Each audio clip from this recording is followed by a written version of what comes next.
And we are back. Hey, welcome to Direct Access MixStream. And my name is JD, and this is MixStream episode 50. Number 50 already. Man, how time flies, man.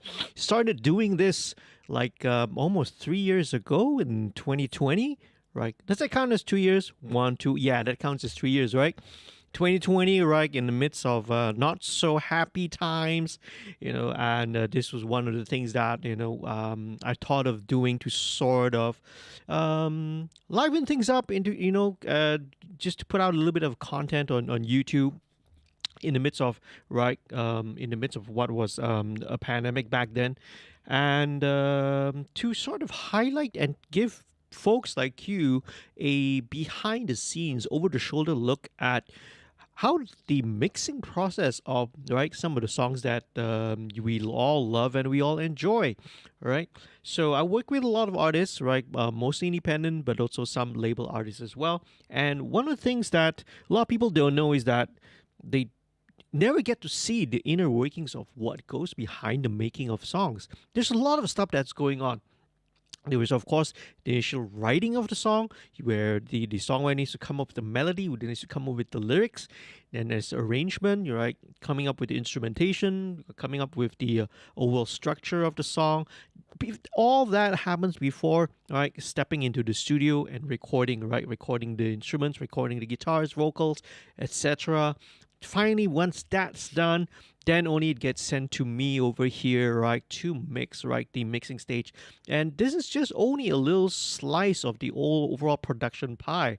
There's a lot more that happens. So there's a lot of work that goes behind the creation of any song out there. So, right, this little glimpse, right, hopefully gives people, right, a little bit of appreciation, right, to all the hardworking people who do all the work behind the scenes. So I'm really, really happy to feature, right, tonight a very fun and a very, very good friend of the studio, right? This is Dirt Star, right? The artist's name is Dirt Star.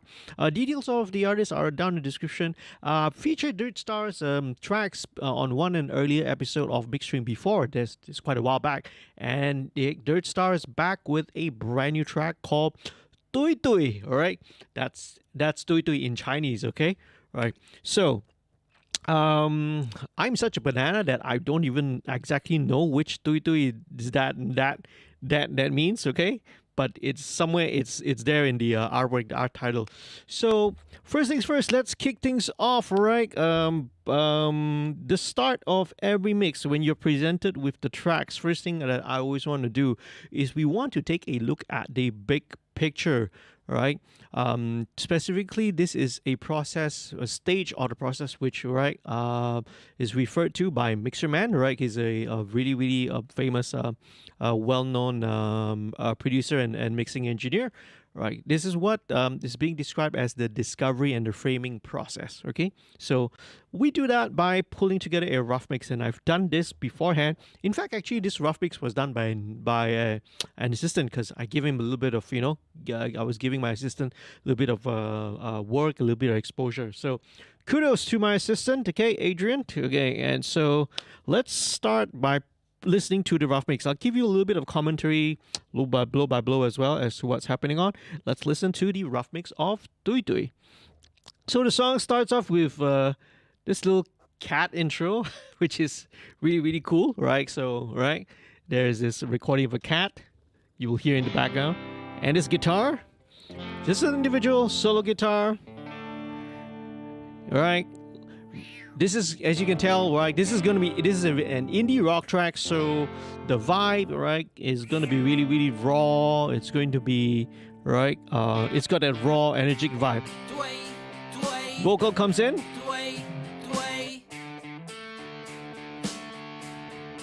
And then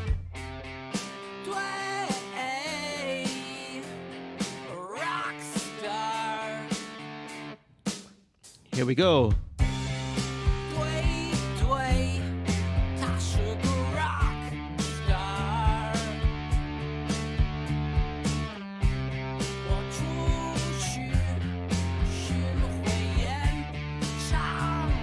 I love, man. I always love Dirt Star's songs. I love the sound because it's such energy and that raw vibe there.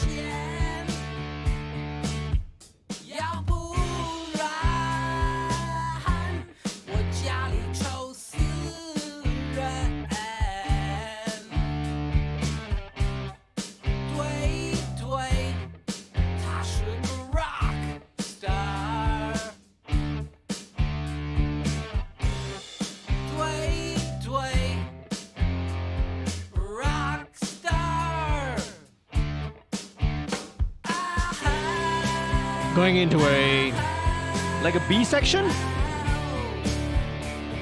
Hey, and Dirt Star itself is in the chat. He says there, rock on JD, instrumental mix all sounding full and tight. This is only the rough mix for now. We break down into a little interlude.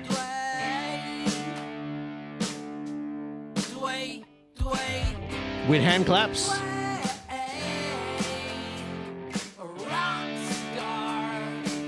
And the drums kick back in.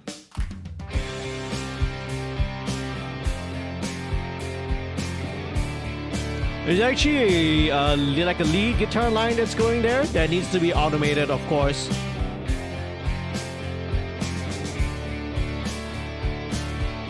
All right, let me bring up the.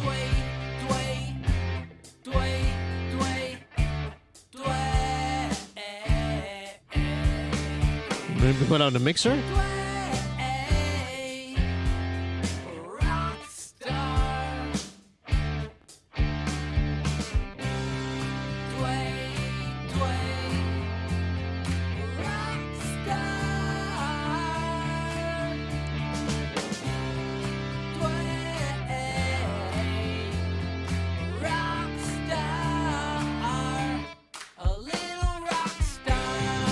Then goes into the final section.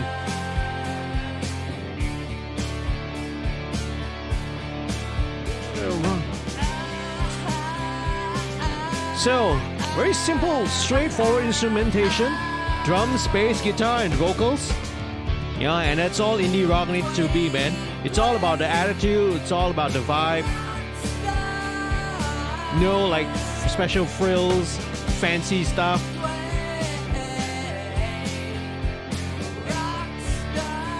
And there we go.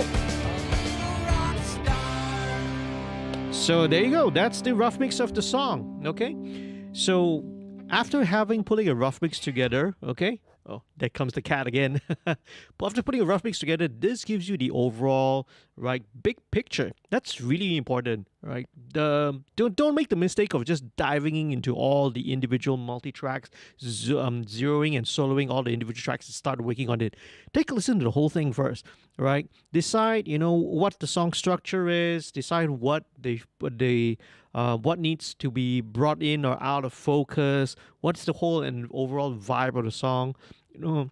Where do some instruments come in? Where do they come out? All these things that you need to know before diving in. Okay, so that's the rough mix. So first things first, right? I'm gonna just disregard the cat EQ thing effect first because it's a little bit distracting, right? The cat effect, not EQ effects. Okay, and we're gonna start off first of all, right now. I am gonna mute everything and only start with, as you can guess it, I'm going to be starting off with the drums.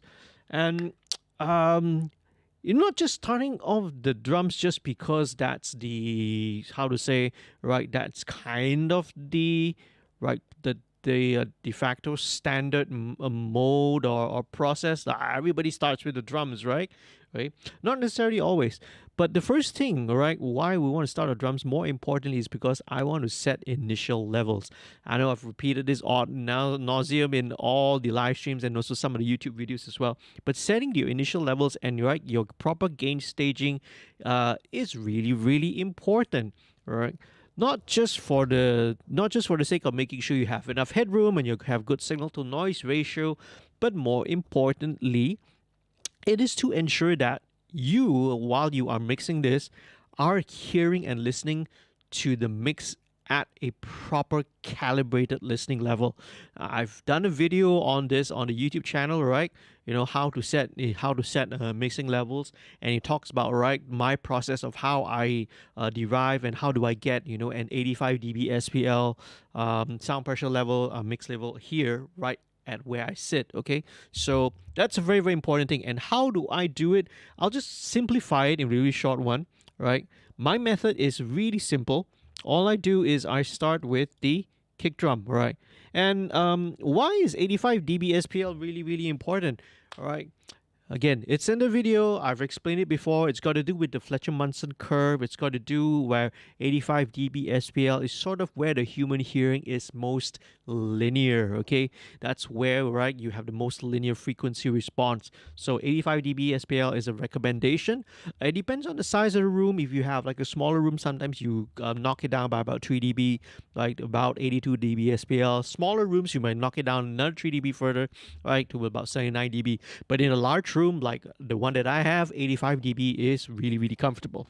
So let's start with the kick drum. So pay attention to this kick drum here. There's actually two kick drum tracks. There's a kick in and a kick out. But what I want to do is I want to set this kick drum level so that it peaks at minus 12 dBFS on the master, right, on the master meter. Okay, so I'm not sure whether you'll be able to see it. I'll show it to you later. I can see it here because I've got dual monitors, all right? But I'm gonna start with just the kick drum first.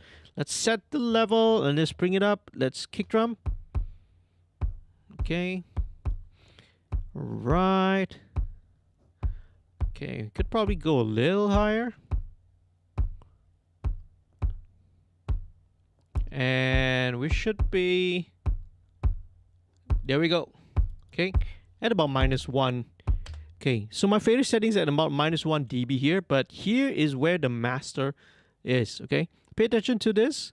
Okay, so I'm going to play, so pay attention to where this is peaking. All right, all right.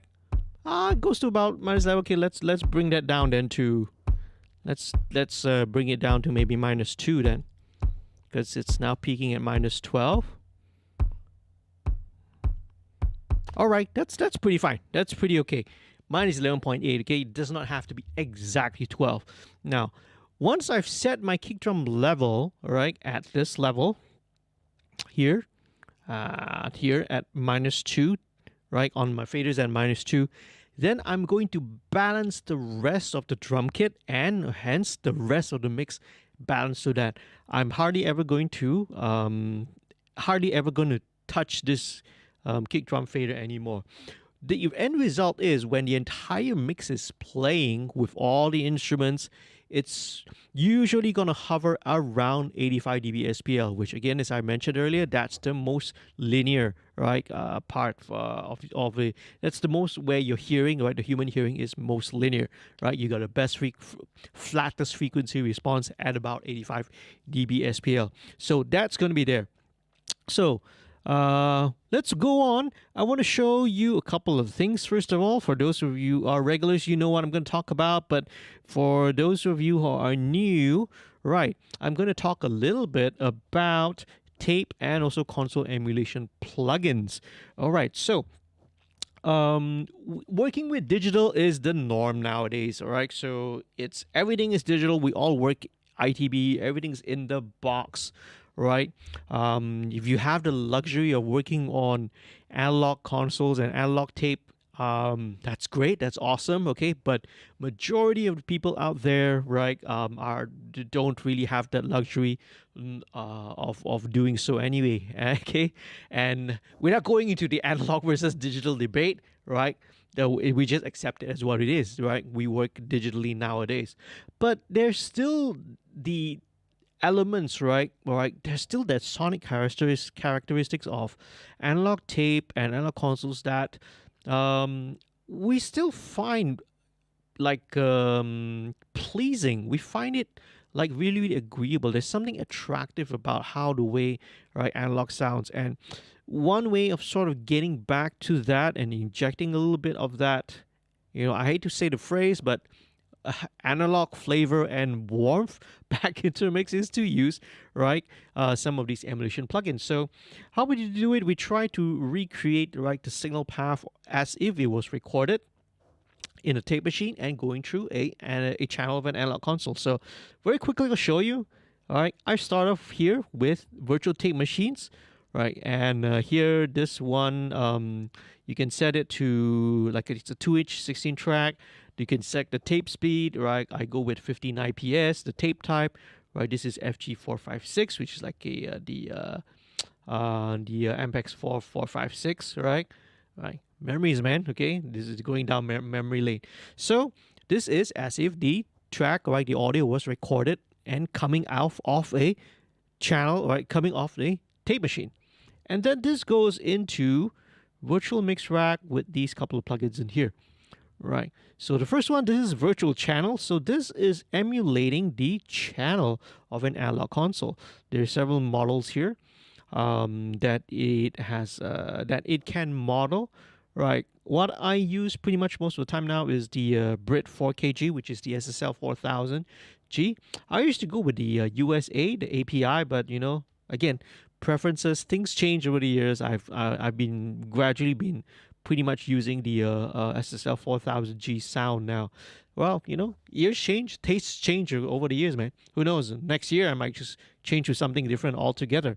Okay, so this then goes into FG73. So this is an emulation of the Neve 1073 preamp. Okay, so to sort of sum everything up, all right, to recap, this is basically, imagine, right, the audio is recorded on a tape machine going into, right, a channel of an console with a Neve 1073 preamp section. So that's basically what it is, right? So all of it's doing a little bit, right? It's injecting a little bit of color. It's compressing a little bit, especially the tape emulation. There's a little bit of compression, right, on that as well, right? So all the good stuff that's happening. So let's go back to the kick drum. So kick drum again.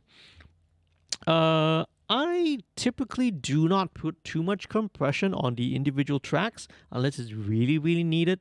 But one thing that I have found myself doing more and more, especially this is one of the newer modules that came in with Virtual Mix Rack, is the FG Dynamics, which is, right, actually the dynamic session from the SSL 4000. So I found this really, really useful, and in fact, so useful that I don't even whatever the preset setting is already is, which is about a ratio of 5:1, right?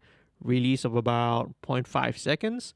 Knee, I keep it at soft. Attack, I keep it at slow because I still want to keep the transient, right? I just want to sort of control the overall peaks. So here we go, right? Just bring the threshold, and I'm rarely gonna get more than 2 or 3 dB of gain reduction here. That's what I'm going for. So it's just lighting up a little bit. That's it, right? Bypass. Okay, there is a little bit of audio gain, right? Because it has this bit of a auto makeup setting, right? So I'm gonna have to compensate down, bring it down about 1.5 dB. Always make equal comparison, right? Equal volume comparisons, okay? Because otherwise your ears will deceive you. Your ears will always think louder is always better. It not necessarily is, okay?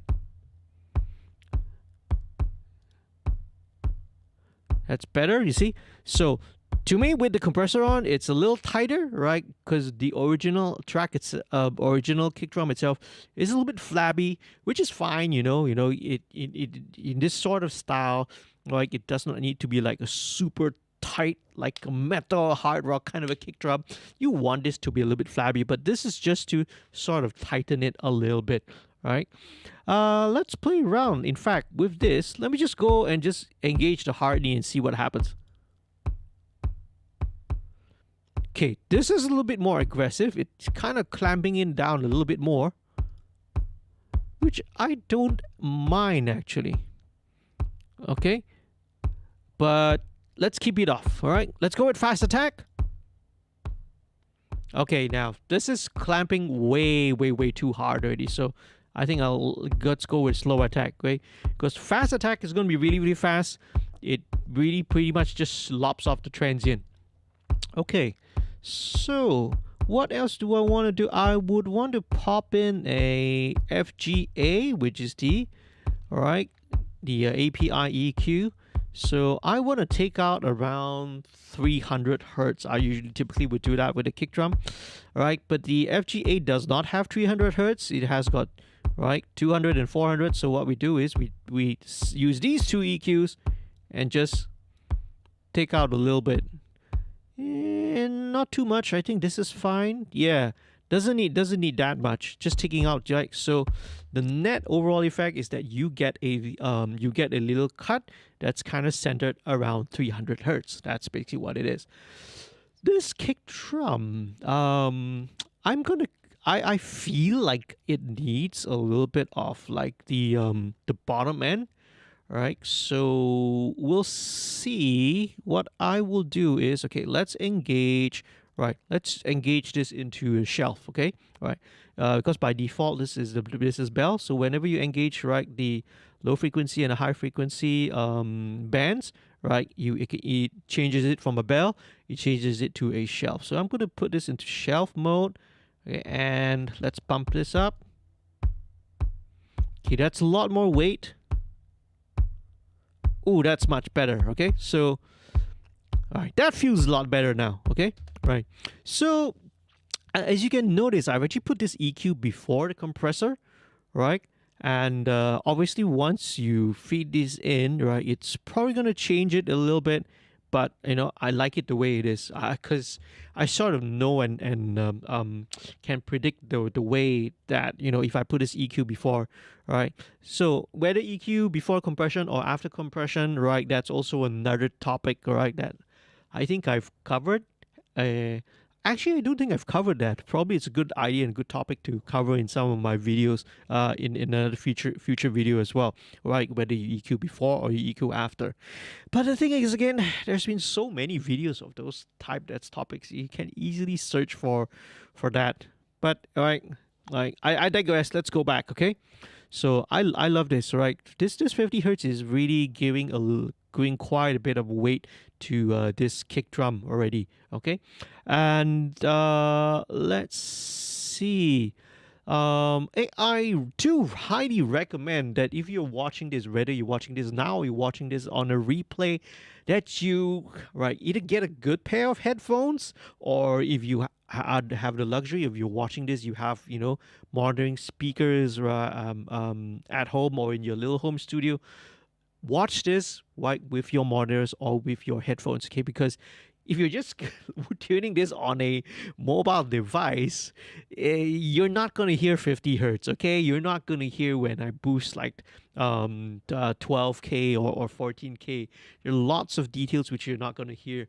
Worst of all, if I'm panning stuff, you're not going to be hear that at all because it all comes out, right, essentially and effectively mono. So highly recommend that you wear good, decent headphones or monitor speakers. Okay, so let's go back to the kick drum. Now, so compression is really light. That's all we need to do. And what I tend to add, what I do like to put in is, right, a little limiter, right? Technically, actually, it's more of a clipper. So this is Boss Labs, right? It's called Little Clipper. And let's set it. Okay. All this is doing is just really just taking off the topmost peaks. That's all.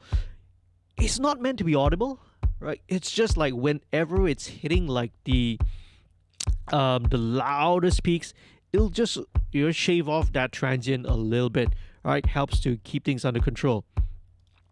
Okay, good to check back on how my master level is doing. And okay, we're good. All right. Okay, it's actually getting it down to 11.4, so I can actually probably back it down, right, a little bit. Okay, right. So that is kick in. Now, on this track, we're given a kick in and also a kick out. So I want to check and see how does the kick out sound. Let's investigate this. Okay, this is the kick out.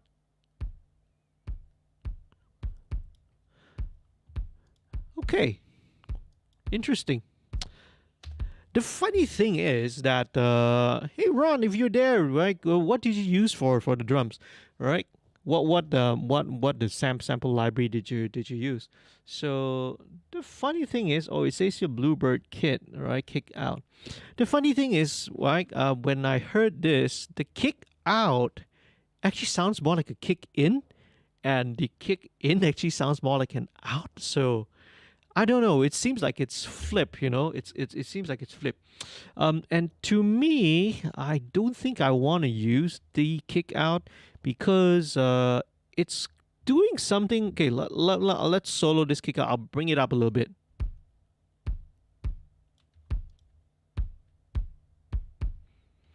Okay, right. Right. Because this kick out, firstly, the supposedly kick out track seems to have way more beater attack. By the way, again, I've not done anything to it. There's no EQ, there's nothing on it yet. So it sounds like it's way more beater attack compared to the kick in track. Let's solo kick in again. The kick in track is like a little fuller, it's a little fuller, which is more is more representative of an outside kick mic, the one that you usually put in the front of the kick drum head. It does sound a little bit more rounded, a little more fuller that way, but still has a little bit of attack in it. So one thing about mixing, one very important sort of a thing, is that it's not necessary to use every single track that's there or every single part that's been given to you, right? If you know, with experience you'll know, or right. Let me rephrase that, right? Not even with experience. If you, as a mixer, makes a determination that, hey, this track or this part is not really contributing, or it's not really working with the entire mix, you can always just mute it. That's very simple. It doesn't mean that the track is there. It means that you've got to use everything. Okay, so let's go back to the kick drum. All right, so we don't need the kick out. Let's mute this. Let's bring this down. I'm gonna move next, right, to the overheads. So I love building the drum mix from top to bottom, right? Different depending on the different styles, different genres, but most of the time I take it from a bottom up approach. So let's check out the overheads. Okay, right. Cymbals are a little loud to my liking, but that happens sometimes with with some drum libraries. You don't really have control over how it is, so I'm gonna have to try and work a little bit of magic there and then. Okay, so that's the overheads. So these are all also, bear in mind, all these tracks are already prepped early on, so even the overheads already are running through the tape and console emulation. So I want to take out some of the bottom end.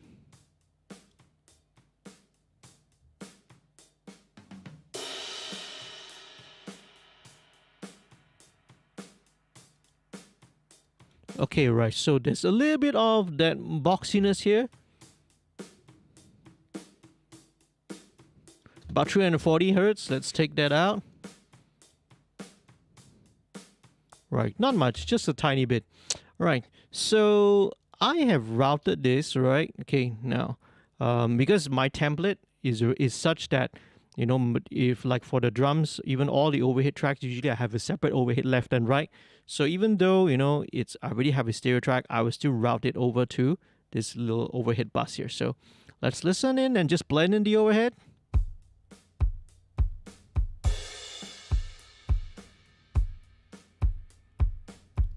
Okay, right.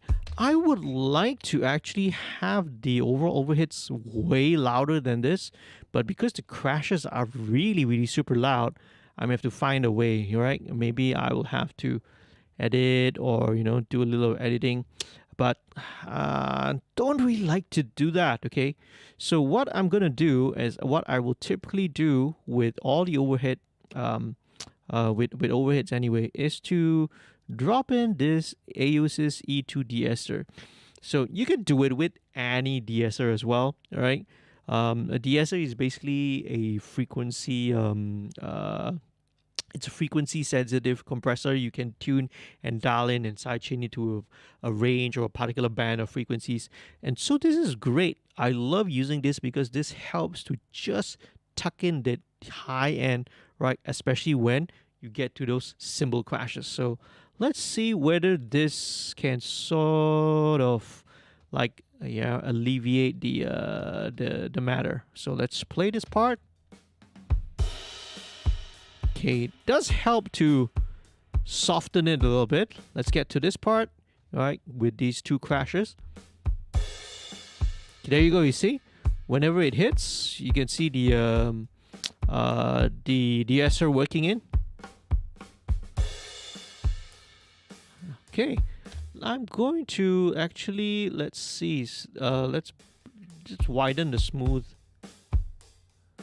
Let's increase the smoothening.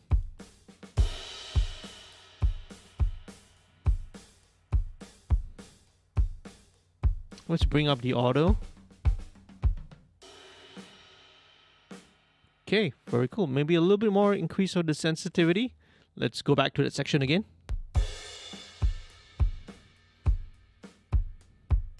Okay, right. So bypass. Great. That's quite a significant amount, just to help to massage that, that crash, that it's not too like in your face, right? Not too much in your face. There's not much. If you look at the meter here, how much gain reduction, we're not looking at more than 1 or 2 dB. Okay, so it's very, very gentle and it's subtle. Okay, so maybe since I've done that, I can actually try bringing out, right, I can try bringing out the overall overheads first. And how I'm going to do that? Okay, I'm going to pull in FG2A, which is actually in LE2A. And let's go to maybe a section of the song where the groove comes in.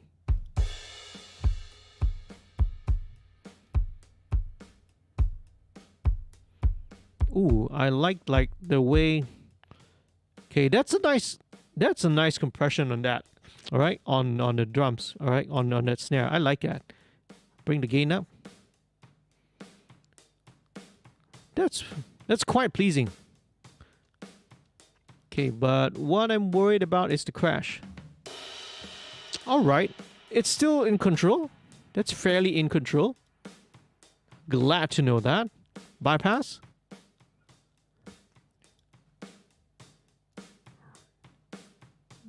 We just compensate that down, maybe about 27 point, about 28. Oh, that helps. That definitely helps as well. Okay, so now I can probably bring this overhead a little louder.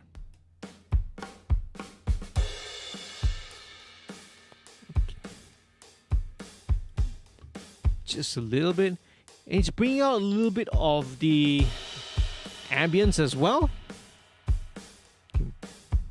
Maybe back down to about -10. Okay, cool. Now let's move on then. Okay. And let's take a look at these. So with let's see. So like right. Dirt Star says, "Good question, JD. Drums are all done with Logic, so these are all Logic libraries. That's cool. Logic is really, really great for music creation. Okay, right, really, really good. So drum leak. Let's take a look at drum leak. Okay, right. So this is okay. Interesting. Oh, okay. This is actually really helpful because this gives this is without the cymbals, so I could probably blend this in actually.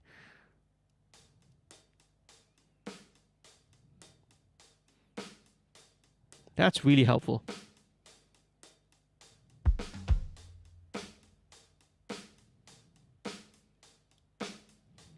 Nice.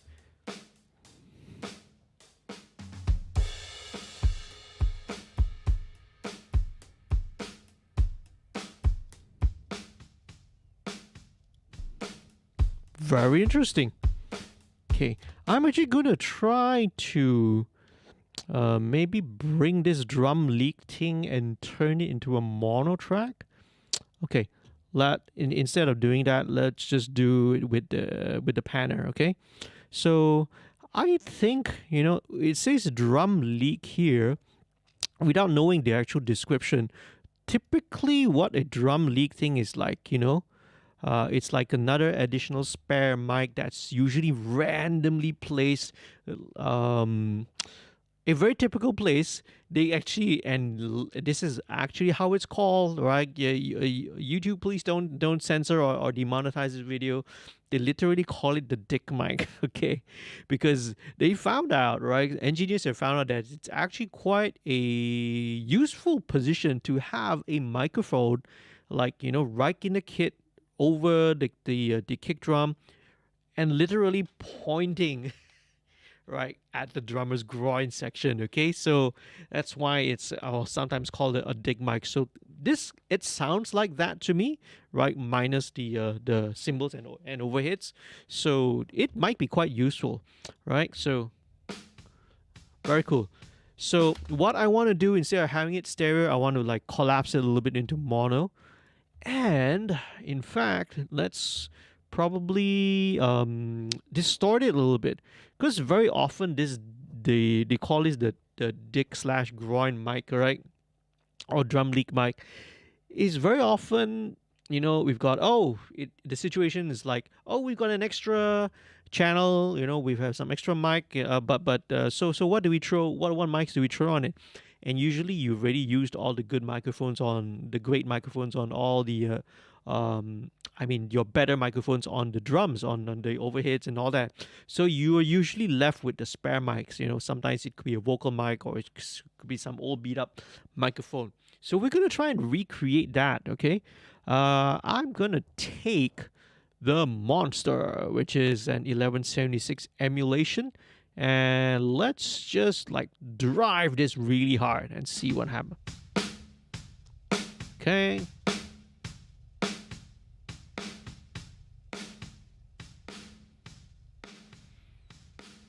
Very interesting. So you see it lopping off a lot of the transients and just bringing up a lot of that ambience, man. Bypass. Very dry. It's almost got an explosive nature to it. So let's check the attack. Oh, this is much better. Okay, so right, I love that. Slower attack. Almost a little distorted. Let's put in the punch mode. Ooh, okay, it's way too much. Okay, that's a little bit overdone. Okay, I want to take off a little bit of the high. Yeah, so it's like a high frequency detune. Ooh, that's nice. Okay, I'm gonna maybe just drive this input a little bit more. And now let's see. All right, important to listen to it in context. Okay, no point doing all this and then having it sound like crap when everything's mixed together.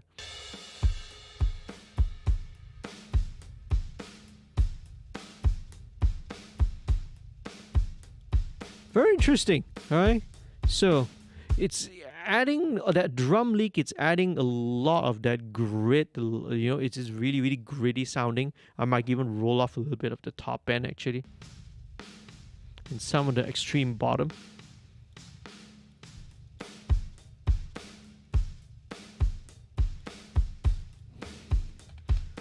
Okay, let's leave it at there. Right? Oh. There's also a really important concept and an important phrase that I learned, right? And that's called set and don't forget. So you see, at this stage, we haven't put in, like, we just started with just kick overheads and the spare, the drum leak mic. we haven't even gotten into the bass, haven't gotten into the guitars and the vocals. So we are working on very little information out there. And that's just how mixing goes. The early stages, it's really a lot about you're still exploring and finding out ways.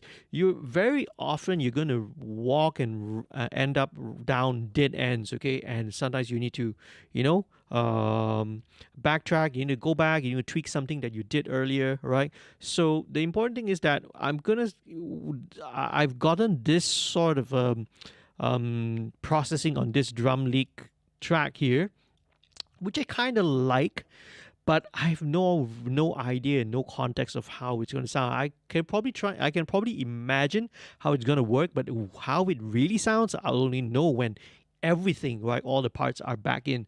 So you set these things, you don't, don't harp on it too much. You move on to the next thing, work quickly, right? Work to bring in the rest of the parts. But don't forget, okay? Don't forget that you did that, because sometimes you may need to revisit. So it's not a set and forget set, but don't forget, okay? Let's go on. Let's bring in the snare drum. Okay, so all of these tracks, again, it's got the tape and console emulation. Let's bring this.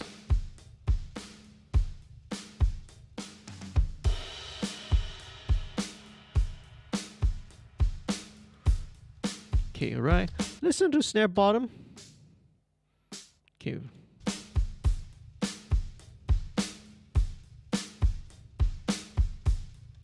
Nice.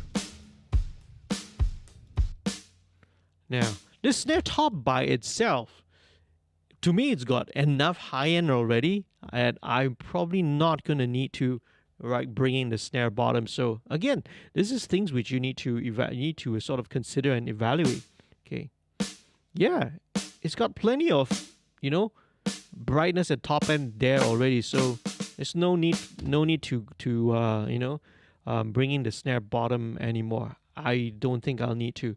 So let's go. No processing on that. Then just bringing little clipper. Once again, I love using little clipper. Really handy tool. All right. Okay.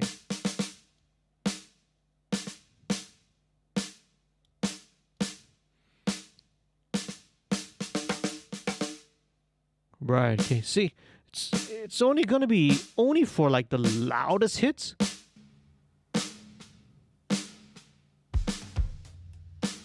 Okay, now let's check. I want to check the polarity on this. Let me try flipping this.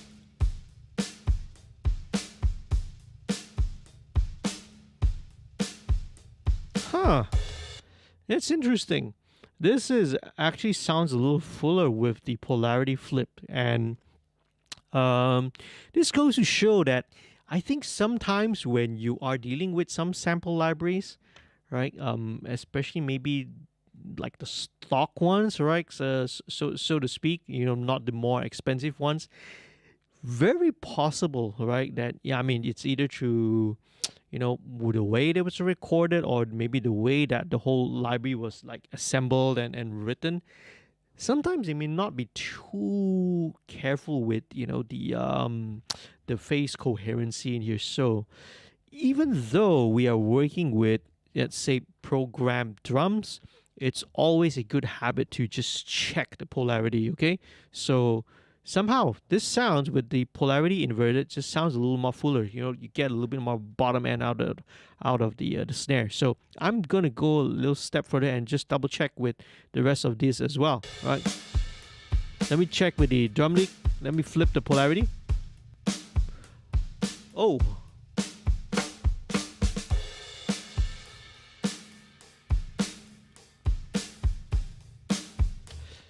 That's huge, man. So again, flipping the polarity, it sounds so much more in your face actually.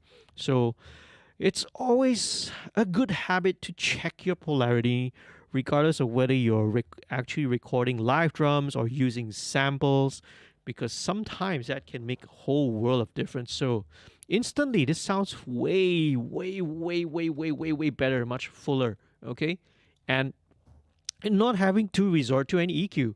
Okay, let's move on. Hi-hat, all right? So sometimes a lot of issues, right, in saying things like, this sounds thin or this one doesn't sound fat. very frequently. You'll be surprised. I mean, if you look back at some of the previous mix streams that I've done, sometimes some of these issues were solved simply by just flipping the polarity, right? And voila, okay? So let's move on. And oh, we got more people actually in here. Concurrent viewers, 11. Awesome, man. Please do say hi if you are in the chat. Let me know where you're from, okay? And I'll try my best to, right? And I'll try my best to always check the chat from time to time. You can also like a shout out, right, to the folks who are in the chat. We got Philharmonic Orchestra and Dirt Star. Okay, so Dirt Star, right, is our featured artist for today. If you have any questions, hey, Ron, even if you want to like if you want to plug any of your stuff or anything, feel free to do so in the chat, man. You're right. All your previous songs and singles. Right, please feel free to do so. Let's move on. Hi-hat. Let's check the hi-hat. Let's blend in. Hi-hat's going to be really straightforward. Okay, I will typically take everything above 500.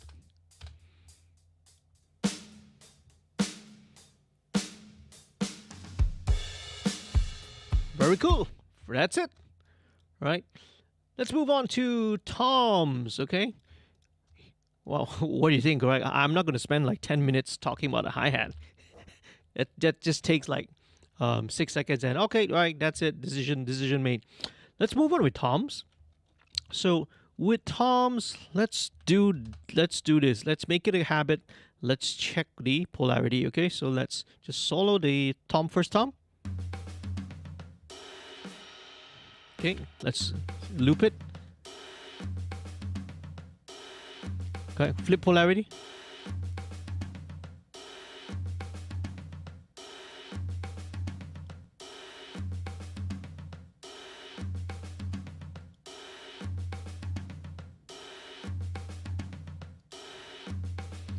It's very subtle, but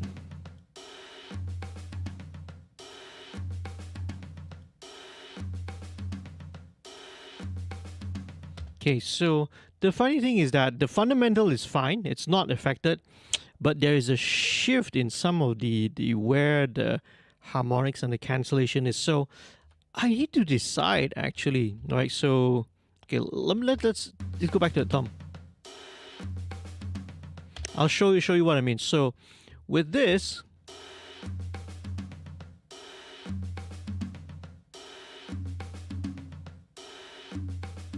okay, so this is at about there, but when I flip the polarity, it's very subtle. It's like, you know, it's between 280 like or 240 hertz. So this is a bit of a dilemma because it's like choosing the lesser of two evils. Which one should it be? So for this sake, right, what I'm going to do is I'm going to actually choose the original one because being at 280, it's, I don't know, again, it's like the more audible frequency.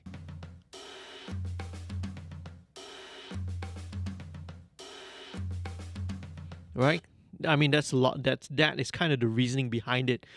But who knows, man? Again, when everything is in, maybe I'll find it. Oh, okay, right.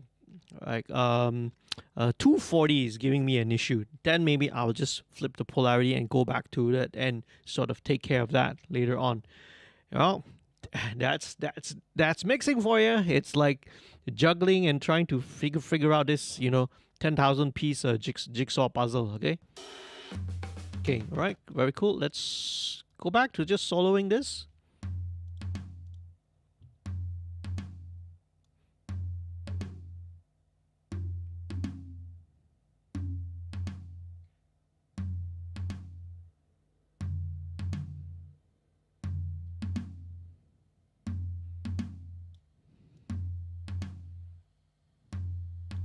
Okay.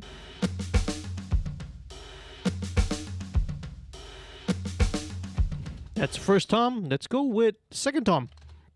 All right, tom 2, same thing. Let's solo this. Check polarity with the overheads. Flip. Invert.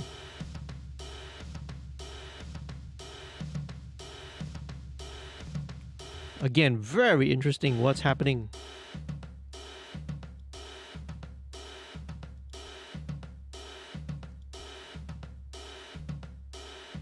So with the original one, it's actually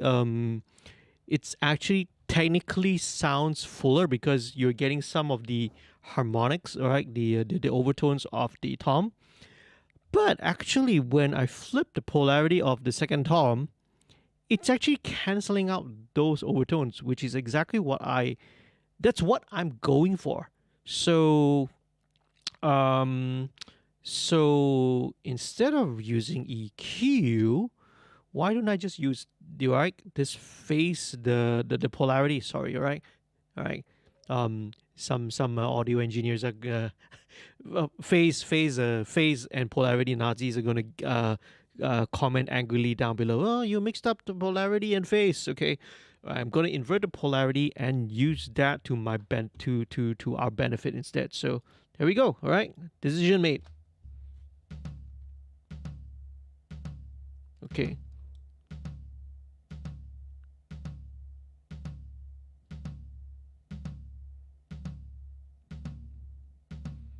Okay, so at about 220, I want to just cut out a little bit of 220.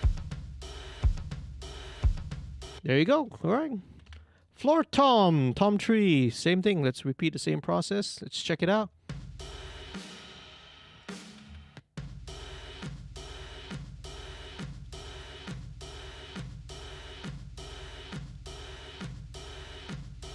Definitely sounds way fuller the way the original, so let's just leave it at that, okay? Straightforward. Okay, let's take out some of the boxing. This is tuned really, really low. It's like really, really low tuned floor tom. That's almost as low as a kick drum, you know. So that's gonna be a little bit hard to hear. I'm actually probably going to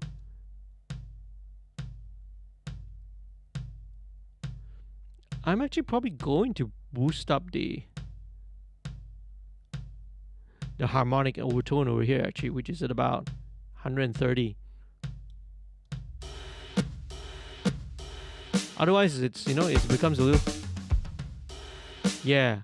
Otherwise, that floor tom, which is so low, it kind of gets a little bit buried.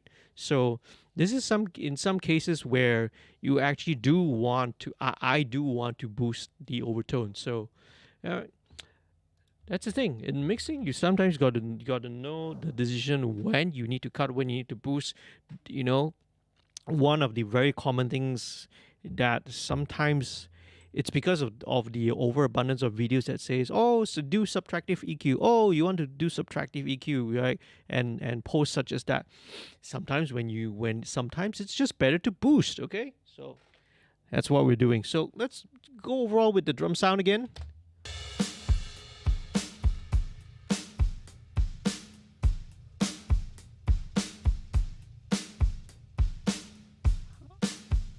Gonna bring the hi-hat down a little bit. Okay, now let's explore this one. So this is the room track.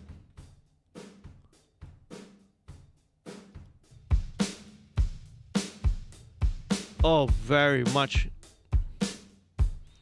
interesting. Okay, so what I'm going to do now is I'm actually going to mute the drum leak track and go with the room. Okay, let's solo the room. Okay, right, a little bit of boxing. About 460.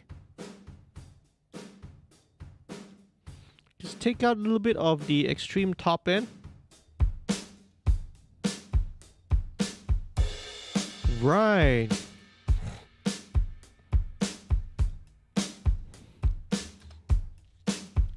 Now I'll bring in the drum leak, right? Just a little bit. I'll blend it in, right? Because I'm getting a lot more ambience there. Right?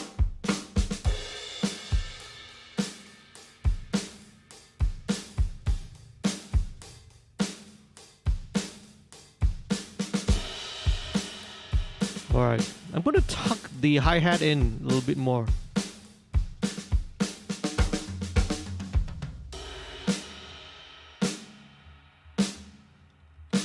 I like it's got this really raw rawness to it, which is really cool. You see, I like that a lot.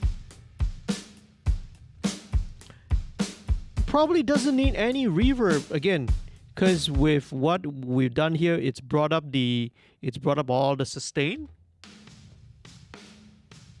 so that acts almost like a reverb, you know. Da, da, da, da, what's going on? Right. AC29 Studio. Hello, JD. Selamat malam. How are you? Fine, thank you, man. AC29 Studio. Who's AC29 Studio, man? Have you been on this channel before? Right. Is that you, Izad? Or again, right? Please do introduce yourself. Let me know who you are, right? So sorry, right? Because if you don't use your actual name, I have no idea who you are in the chat. But thanks for tuning in, man. Thanks for tuning in. Okay, so now I mentioned earlier that I don't put a lot of compression on the individual tracks, but what I do like to do is to strap on a compressor on the overall drum bus. And my favorite one, right? My favorite one is called the API 25 All right. Pardon the Uncle Roger impersonation. Okay. All right. So basically, this is what it is. I love the sound of this, and I really tuned this to what I like. All right. The sort of the setting that I like, but usually I will need to bump this output by about 1 dB. Let's check out the drums. Let's bypass.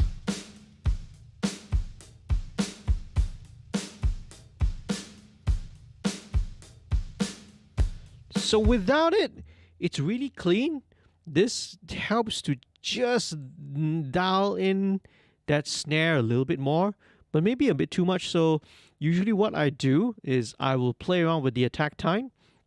So by default, you're starting off at the fastest attack, which is like 0.03 milliseconds. That's super fast. So I would very commonly just dial it back to maybe 0.3.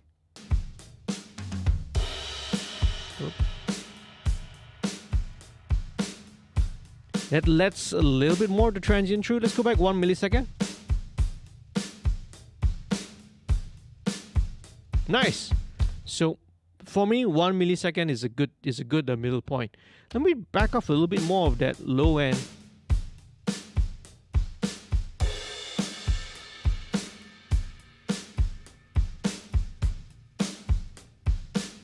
Okay, right. I don't mind a little bit of that low end rumble that's coming in through the drum leak track, because again, right, I don't think we're really going for a super pristine mix, not for this style, all right, not for Dirt Star style of music. It's called Dirt Star anyway, not Clean Star, you know. So a little bit of that low end messiness sometimes helps with the vibe of the overall thing. It doesn't have to be super perfect, man. So I just had a talk with one of my one of the AES mentees that I'm mentoring, and we just talked about vibe and focus. We were discussing that sort of stuff, and sometimes it's not having everything technically perfect, really clean. Sometimes that's not what we are going for. So anyway, that's drums. Let's move on to the bass. Okay, let's dial in. So bass as usual. Oh, I haven't pulled this in yet. Okay, let me drop in. Same same one, and I mean tape and console emulation, and let's pull the bass. Let's bring the bass in.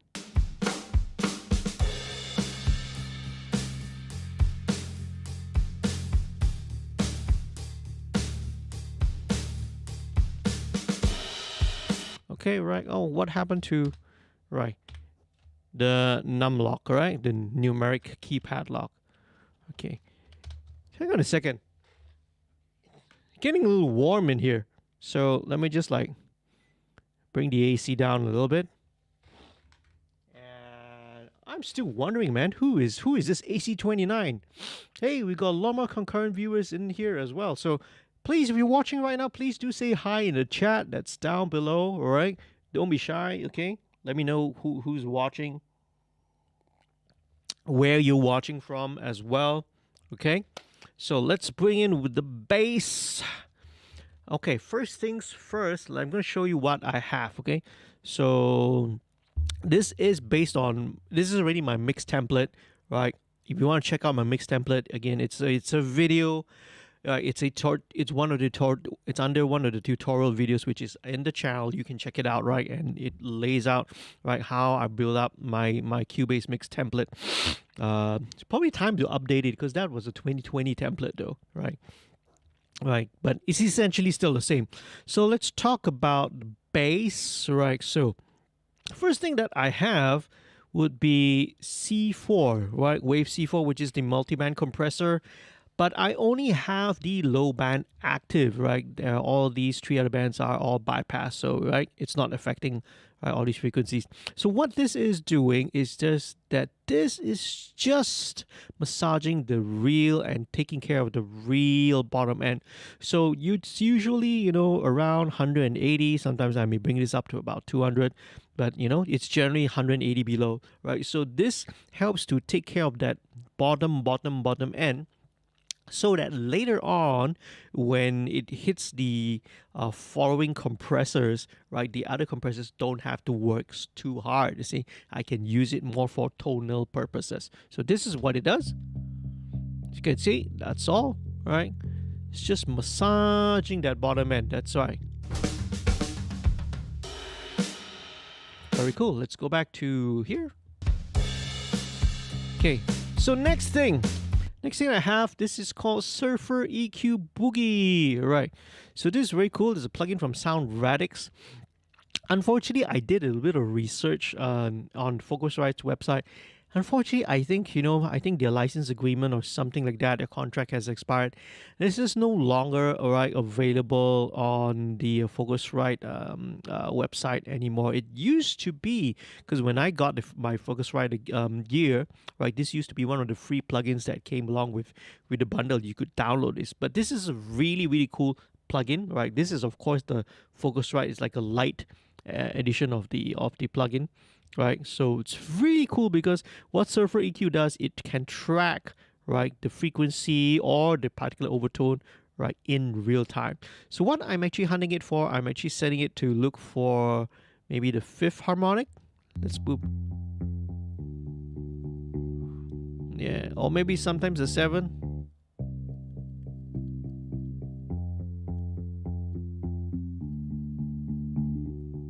Fifth, yeah. So let's take out the fifth harmonic, because what the fifth harmonic is essentially, right?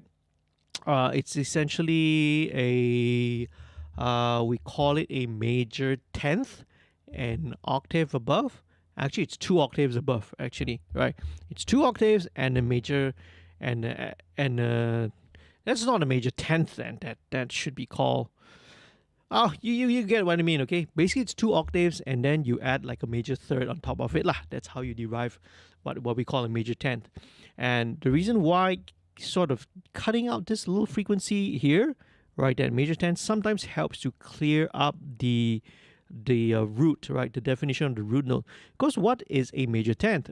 What's a major 10th? It's basically a major third, lah. Okay, without going too much into theory. And when the underlying chord is a major chord, it's not an issue because, right, it's harmonically, right, like in the series. But if the chord is a minor chord, right, what's going to happen is that there you get that harmonic over there, which is actually a major third. So that can be a little clashy. So what this does, right, by cutting out that particular harmonic over there, that fifth harmonic, helps to clarify, right, the definition of the fundamental note.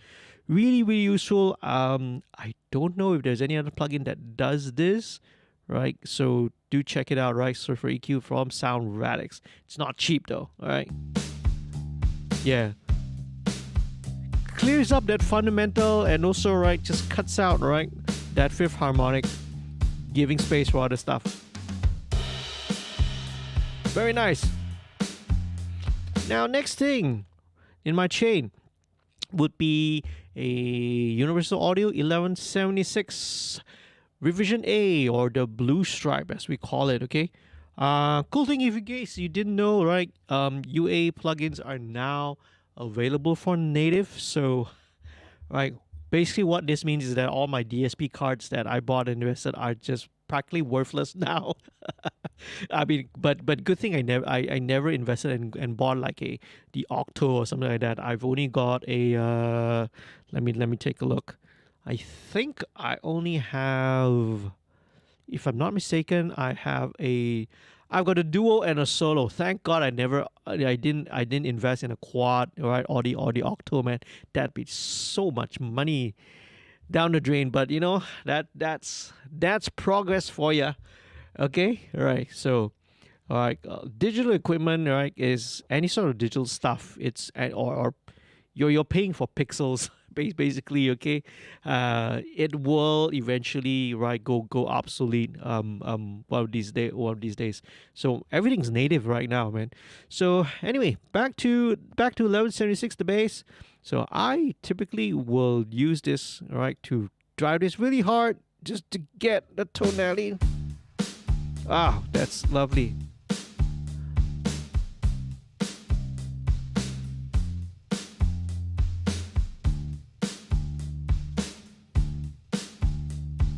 I'll have a little faster attack. So it will kind of just tuck down the transient of the bass and let the kick through. Nice. Right. Really even. But we're not done yet, okay? I'm gonna add another level of processing over here, and this is Bass Rider. So Bass Rider, okay, is another smart plugin from Waves. So what this does is you basically set a target for it, and what it does, it will really, and you will react and move this fader, which they call the rider, right? They will move this to keep the bass, right, at that target level that you've set. So it's different from compression in the sense that this is actually a look ahead, right? If I'm not mistaken, right? What it does is it actually looks ahead of the signal and reacts, right, ahead of time before that signal comes, right? So it's really transparent. It's a transparent form of level control. It's as if you got somebody who's really, really fast at moving that volume fader, okay? It's different from compression, right, in the sense that compression, you need to wait. The signal needs to actually exceed the threshold before it starts acting. This one, right, is super transparent because it acts beforehand. So that's Bass Rider for you. Okay, let's move on. MV2.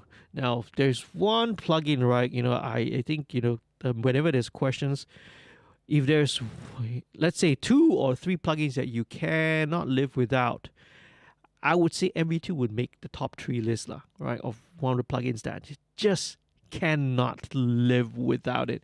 This is an amazing plugin, man, for how simple it is with only 3 controls. Because what it does is that it does something akin that's like parallel processing. It's like a bit of expansion. It's like a little bit of both. And it does something which used to take a fairly complicated signal processing chain in order to do what it is doing.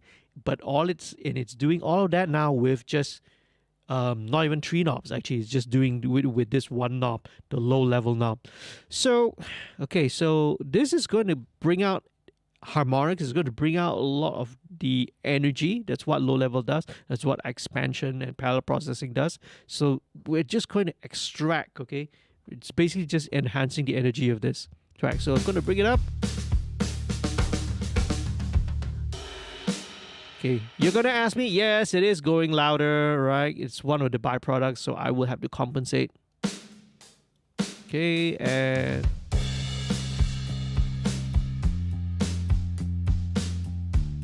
let's bring the output level down. Compare.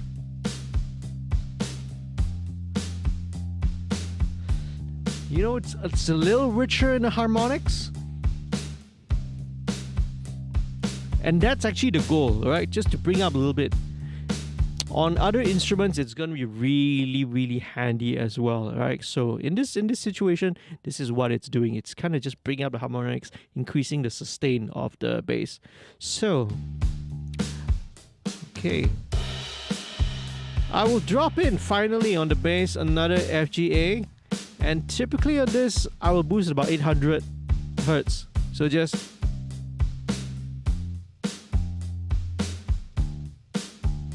This is just to give the bass a little bit of a nose, a little bit of a bite, right, on the, you know, that between the 800 and region, 800, 900, 1K region, just to help it to sort of poke through, okay? And not adding any bass, nothing, no, the only EQ here is just this, that's all.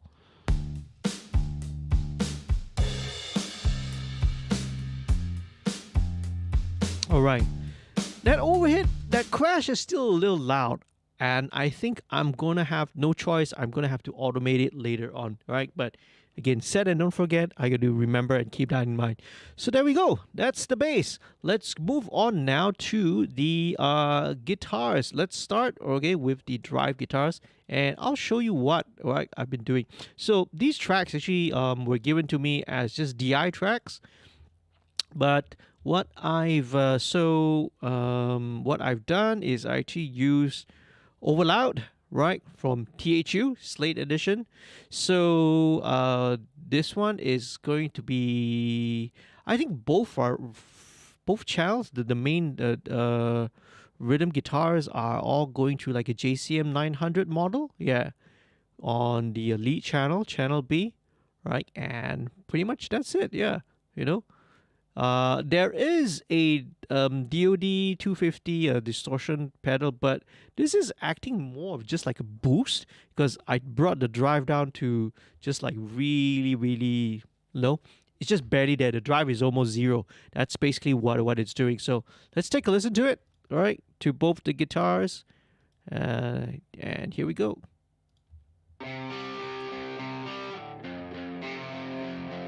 Cool.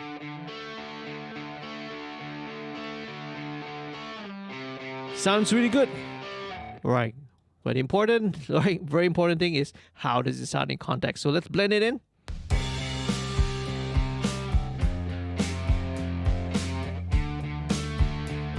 Nice.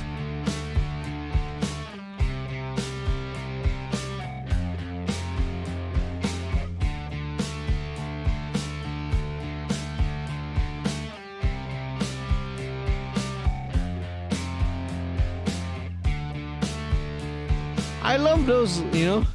Right. I mean the why like Dirt Star stuff is really, really appealing, you know, to the rocker guitarist in me, because I love all these little quirks, man. You can hear some of the, you know, like the spring, the little sound of the spring, you know, all these little weird quirks which I find really, really cool. Yeah. Yeah.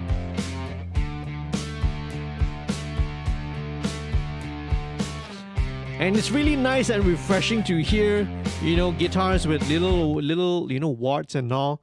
You'll be surprised if you go back and listen to some of the even some of the, like, say the alternative and the new metal bands of like the 90s and the aughts, right, the 2000s.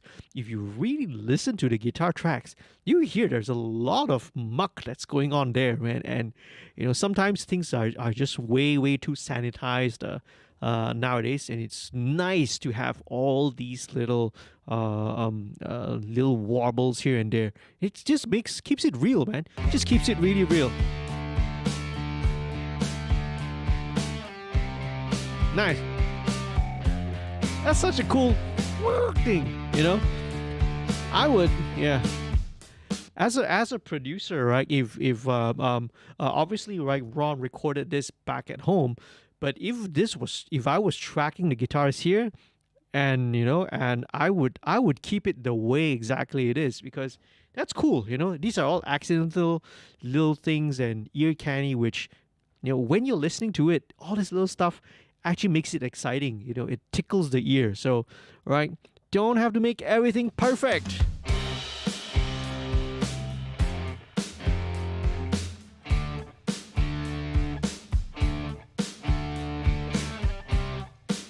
Great, yeah. I'm gonna keep all that. I could have, I could have asked my assistant to just like sanitize everything in between all these chords, right? The verse chords, but that would just rob it from life. So sorry to go into this little tangent, but this is more of like production considerations as well.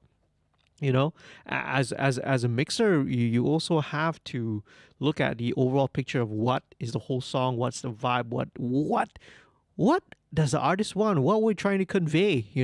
We're not trying to do like a super slick rock production. We're not doing something that is ultra technical. Neither are we doing something that's clean and poppy. So it's, you got to do what's right for the song, basically. Okay, long rant over. let's keep going. So similarly, okay, there is this dirt guitar that starts off. So this is also with over loud, but this is actually an AC30, all right? So with a little bit of dirt in it. So let's check it out. Lovely. Yeah, slightly out of tune. That's cool. That's fine. Okay, now I would probably bring up the reverb level. Let me bring it up again. 30%. There you go.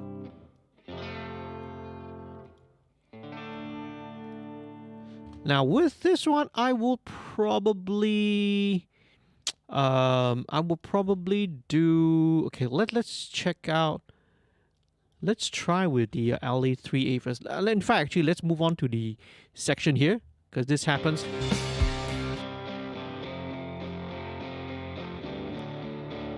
Yeah, hits it a little grittier. Here's fine, actually. This part is actually fine. Okay, what I'll do, right, especially with this strum part, I just want it to have a little bit more sustain to it. And this is where I'm going to bring in MV2, which I think should work really, really well. Because bear in mind, expansion, parallel compression, right? One of the things that it does is that it helps to bring out all the low-level stuff and low-level things. Things like, in the context of guitar, will be, firstly, things like the sustain, the harmonics, okay? Things are usually a lot lower. Things like pick attack, right? Even those kind of stuff will get enhanced, gets emphasized when you do all this, right? It's not all about just evening levels or controlling levels. Sometimes you want to bring all these things out. So that's what I want to try to do here. So I want to squeeze a little bit more sustain out of it, especially that last chord. That's nice. Yeah, so it helps that chord to sustain a little long. Yeah, that's nice. I like that.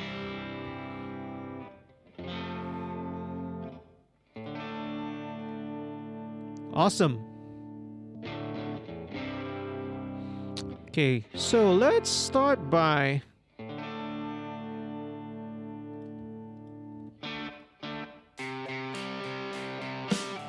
Okay.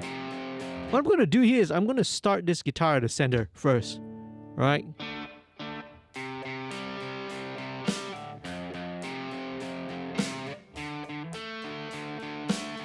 And then only when it... rock star, and then here, left.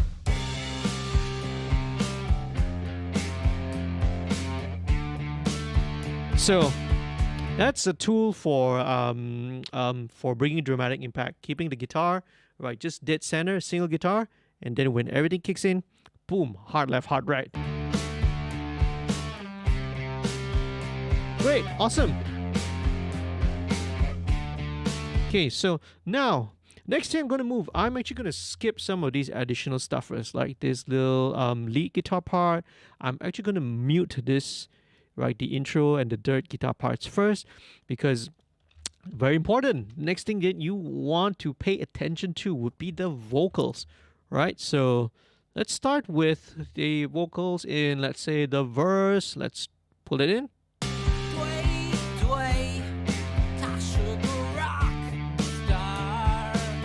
Nice.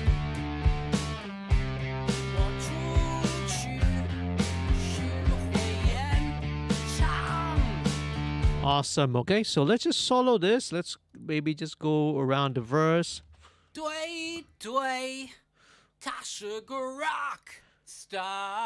Love that, man. Okay, you know, that tone, that delivery, that vibe. Awesome, right? That grit, that feel there, man. So performance is everything, man. You can have all the gear in the world, but if your performance is not there, the feel, the vibe's not there, it doesn't help. Okay, so let me just tuck this down, because let me just run through you some run you guys through the signal chain. All right, so broadly speaking, with vocals, and actually it applies to all other instruments as well, with vocals, I tend to see things in two different stages, right? One would be the corrective processing, right? The first half will be called corrective processing, right? And this is where, as the name implies, it's there where you kind of, take away all the ugly parts, the parts that you don't want, the things that you want to fix, and all that. Okay, things that's not desirable. And then the second stage, which I'll get into later, is called the creative processing. Okay, so corrective stage and also a creative stage. So let's do this. Okay, so what I have first of all is TDR Nova. I think this is, again, if you talk about the top 3 plugins which I love, MV2 is one of them. Close second, I don't know, it's hard to say, right? They're both really, really my favorites, would be this one, TDR Nova. So TDR Nova, right, is a parallel dynamic EQ, and without going right too much into it, right, dynamic EQs is like it's combining, right, the characteristics of both a compressor and also an EQ into one single plugin, right? Really cool, really powerful. This enables you to, right, EQ in the most transparent manner, and this is really, really good for a lot of stuff. All right, so let's start first of all.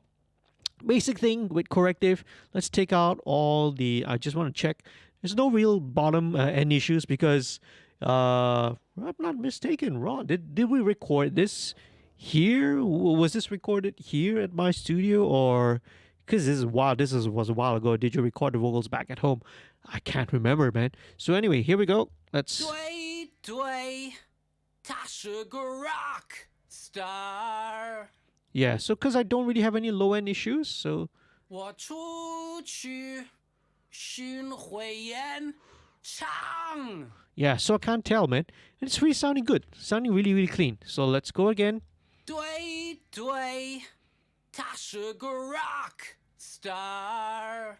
All right, so only occasionally you get a little bump here. So let me engage this band 2. The narrowest cues, right, bandwidth. Let's solo it. All right. 我出去巡回演唱。对对，他是个 rock star。 It's just a little bit. 我出去巡回演唱。对对，他是个 rock。 At about 800, right? So just sometimes it's can be many reasons, a lot of factors, but sometimes there will even always be, a particular frequency or a little range of frequencies which you're gonna get a little bit of resonance there. So it happens on some notes. So this is what I'm gonna do, right? So now Nova can either behave like a normal regular parametric EQ, right? But the strength and the beauty of Nova, right, TDR Nova is when you engage the dynamic EQ function, right? And that's achieved by clicking on threshold. I'm going to go into wide band mode just because I will want all the bands to, right, have the same frequencies. And as you can look here, these are the very, very familiar controls: the ratio, attack, release, which you find on a compressor. Okay, so this is where the dynamic EQ, the dynamic function of this plugin comes in. So I'm going to go with a ratio of 3:1. Attack, I want it to be the fastest. I want the release to also be the fastest, because a couple of things. I want it to act quickly whenever that particular 800 hertz sort of a resonance bump pokes its head out. I want the EQ, I want Nova to clamp down on it right away.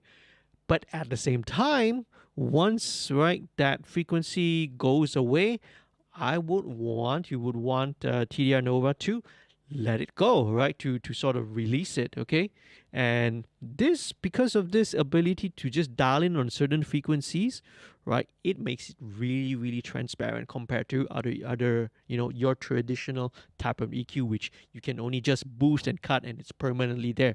So this is what's going to happen. Let's dial it in so that the threshold, see, so it only kicks in when those frequencies. Now, okay, I may actually pull the release, stretch it a little bit further.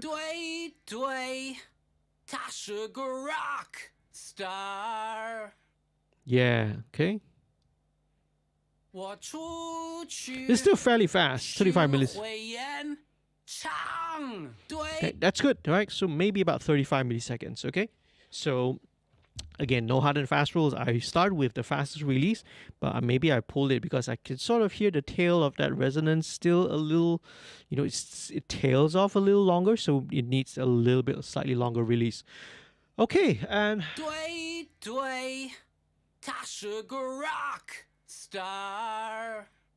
listening for.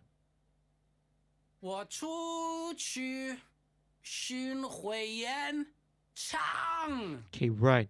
So there is a little bit about that 3-4K region, but I want to hear in context. Let me move on maybe to a different section. Let's go to this like the B section.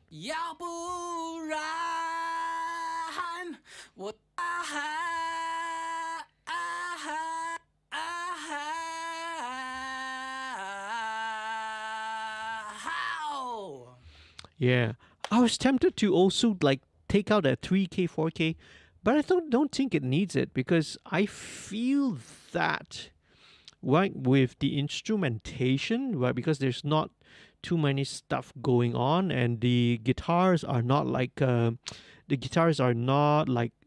heavy saturated overdrive or distortion. It helps to actually have this 3K poke out a little bit, I10 in EQ land anyway to sort of push it out as well. So maybe this will be useful. Again, listening in context is going to be helpful, okay? But before I go on, okay, there's another one which in the plugin chain is called Smooth Operator, but for this, it does the similar kind of a thing, right? A little bit gentler. So this is from Baby Audio. But I don't think I need this. Typically, Smooth Operator is when I really want, as the name implies, really smooth vocals. So I would tend to use it on like more of pop mixes rather than rock stuff. Rock stuff I usually don't do that. So as usual, Virtual Tape Machine as usual, but Virtual Mix Rack is a little different. So instead of the FG73, I instead use Hollywood, right, which is actually a tube preamp simulator. Okay, so this is going through a tube preamp instead, right? So it's different, totally different character as well. But the beauty of this, right, is FG Stress. So here, right, I've set it to, right, a parallel processing. Basically, I'm parallel processing the vocal over here, right? It's actually based on a preset here called Parallel Nuke, right? So parallel processing, so you're getting a combination of your clean, unprocessed, uncompressed signal, along with one which is like heavily compressed, heavily limited, and you blend the two. I usually start with 50-50. Very often it's a 50-50 thing. But sometimes if I want something, if I'm dealing with a more dynamic vocal performance, maybe I would back this off to like maybe 30%. We'll see how, okay? So let's continue. Right, so I want to just check as well. FG Stress can also, has the ability to also add some harmonics. So let's check out whether do we need that.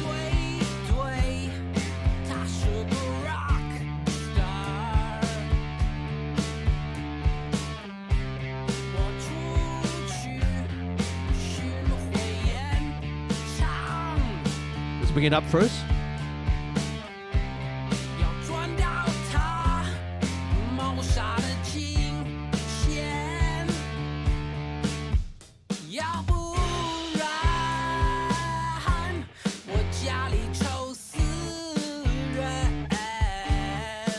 Nice.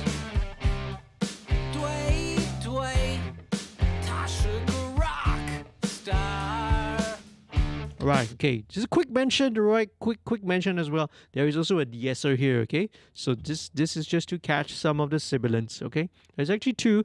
There's another de-esser later on in the stage as well. Okay, next thing, right? We're still in the corrective stage. This is RCOM. This is Waves Renaissance Compressor. So what this one does is that all I'm doing with this is just catching the loudest peak. So I would typically take this to, let's say, the loud section, and we'll tweak it from there, right?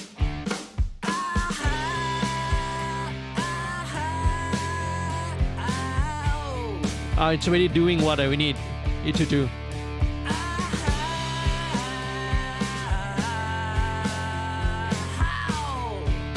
Okay, and that's all I want. Okay, not more than one. Okay, some smartass will point out that it's gone to minus 1.1, but basically this is just really just touching and just taking off the really loud peaks, and not by a lot, right? It's usually less than 1 dB. Okay, just at this one, just a little more. Okay, so what? Okay, right?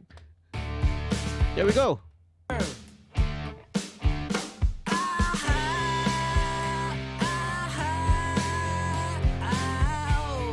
Okay. I noticed something a little weird. Okay.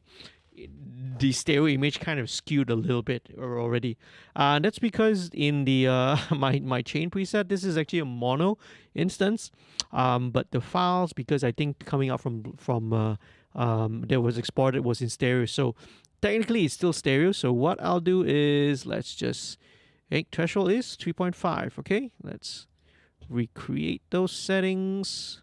Right, waves and dynamic Renaissance compressor stereo. Okay, let's go 3.5. Let's just copy the settings. Attack is 2, release is about 170, ratio 4.44. There we go. Okay, so then we can say goodbye to this. Here we go. Okay, that's better.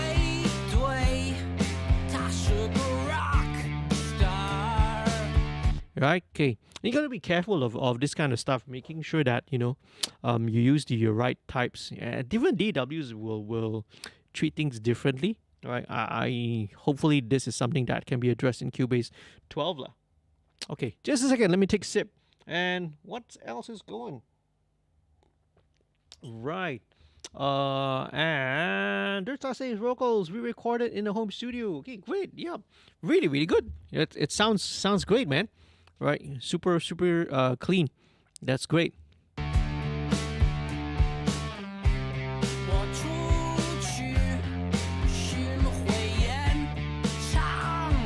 All right. Okay.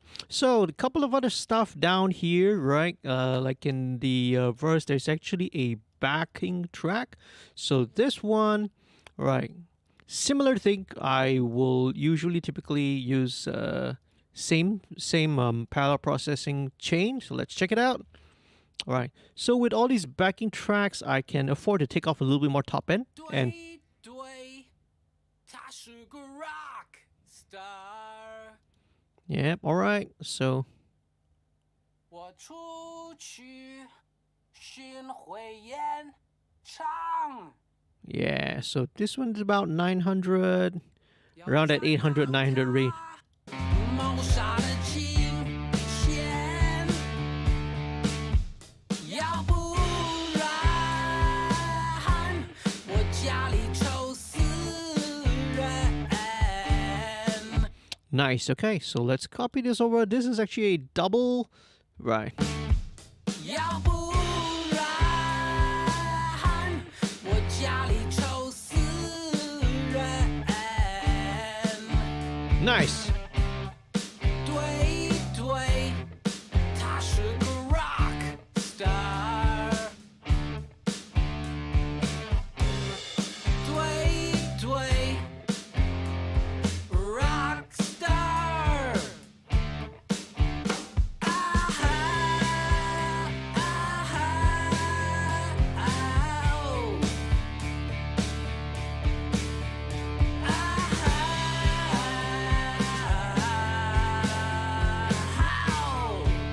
That's a great performance, man. So half the battle is won when you get a great delivery and a great performance from right the musician or the singer, and you just like drop in some really basic processing and you're done. There's not a lot of like super heavy lifting that needs to be done here. So let's continue. So that is the corrective stage, right? Taking care of some of the dynamic fluctuations, taking care of some of the like the tonal things like the super low end, with cutting out all the sub frequencies and a little bit of that resonance between 800 900 hertz. So then this is where we can move on to the creative side of things. Okay, so let's start first of all with, again, one of my favorite things here, 1176, right? So this guy, right, this plugin here, it's no longer really about dynamic control. I am using this more for tonal purposes. So let's go back here. 对对，他是个 rock star。 Yeah, just bringing out that aggression and 我出去巡回演唱， nice. 要赚到他谋杀的金。 Okay, right. So now I remember I said something about set and don't forget. There's another important thing about mixing that you need to know as well, is that mixing is not a linear process. It's not something that goes from point A to point B, point C, all the way to the finish line. Sometimes it will be a point A, point B, C, and sometimes you will jump. Sometimes you get to like midway and then you jump all the way back to the start again. It's like snakes and ladders, right? You get to a snake and then you got to go all the way back down. So sometimes if something bugs me, I would go back and just quickly deal with it. So the thing is, now I've got a feeling that the guitars don't really sit in the same space as the drums. Now with the vocal in, it's a little bit more obvious.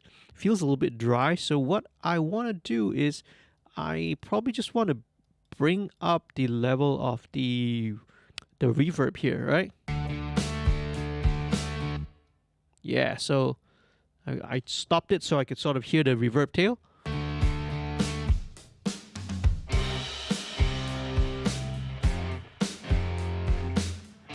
Let's bring it up to about 15%.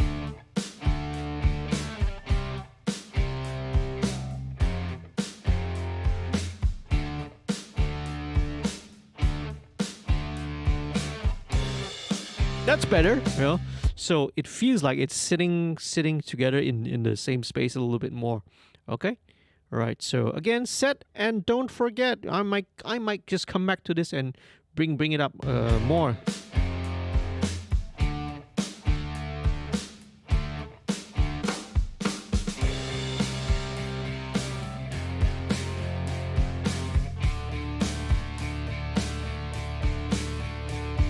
Nice. So now we can go back to the vocal. Okay, so here we go.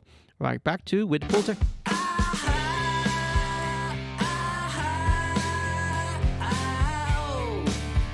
Very nice. Okay, so after now that I'm done with 1176, I'm going to take a little step back and actually now engage this Pultec EQ.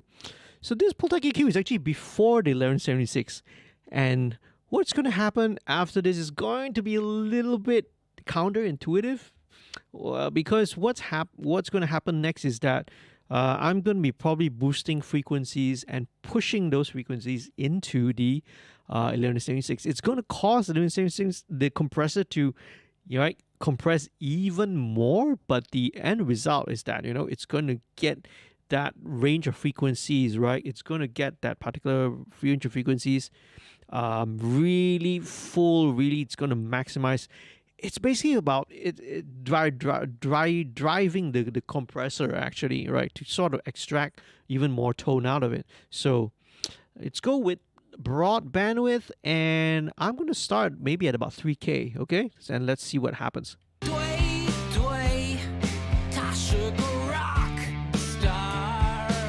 Oh, it's immediately way louder, first of all.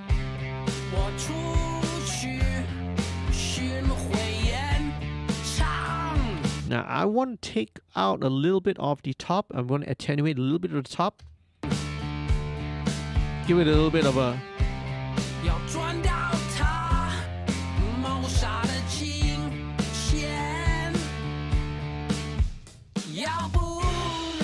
Let's go to 4K.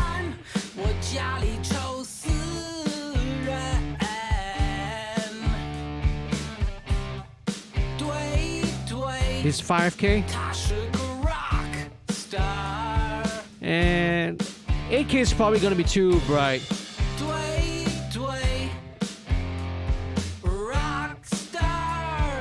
Actually, not too bad, actually. Let's go back to 3K. Let's go to 4K.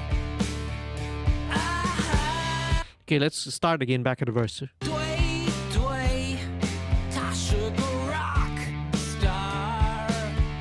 Actually, I don't mind 8K, actually.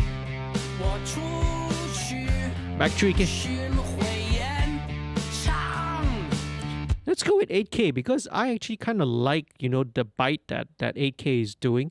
5K, no, because 5K, I think it's bringing out too much of the sibilance. 4K is useful as well, but I've got other means of bringing out the 4K later on, you see. But getting this nice little sheen on top at that 8K range, it's gonna be again, there's always more than one way to skin a cat. Okay, sorry, cat lovers, okay? Right? But it feels like it's doing something special here. So, right, I would never, logically, I would never think that this is more like a rock tune. I won't find anything useful there at 8K. But again, it's always an interesting thing in mixing to discover stuff which you never expected to be there, right?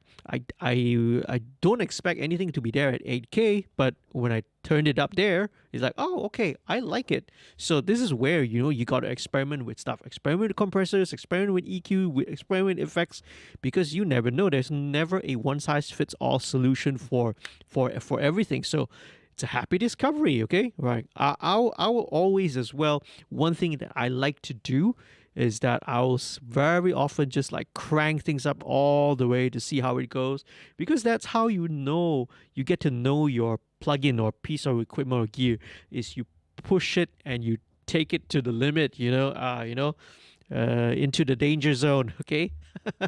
Right. 80s references there, okay? Right. So let's go back. Okay, so I like this 8K, this little 8K is doing something. Let's check out what if we bring in a little bit of this, the bottom end.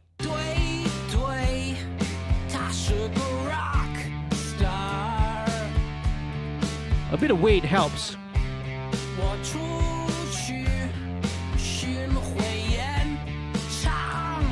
little bit of grit, you know, a bit of girth. 要赚到它谋杀的金钱。 I like it. I like it. Okay, so I mentioned. Let's move on. Right, I mentioned that I have another de-esser. So this one is just to maybe just catch a little bit of, you know, some of the stray S's that.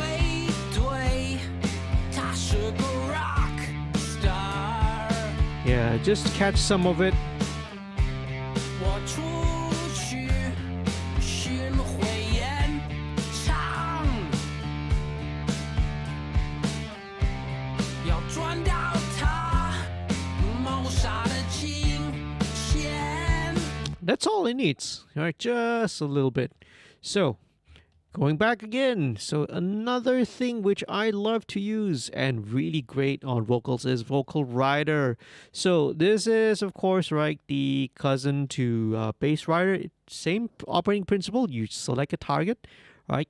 And you'll just let it and it works its magic. Okay, so again, this is not meant to act as a compressor. It does not act that way, and it does not sound that way. 对对， This is just right. If it's more of a time-saving device, and if you can, you know, find ways to help you to save time in doing stuff, why not? Okay, right? Not you don't always have to do things the hard way. So I'll have to compensate this maybe about a dB and a half. 他是个 rock star。 Nice. 我出去巡回演唱， Great. 要赚到他谋杀的金钱，要不然。 Okay, now I feel like with the guitars and everything, I want to, again, right? It's a non-linear process. I'm going to jump back to the snare. I just want to bring it up a little bit more. 压力抽死人。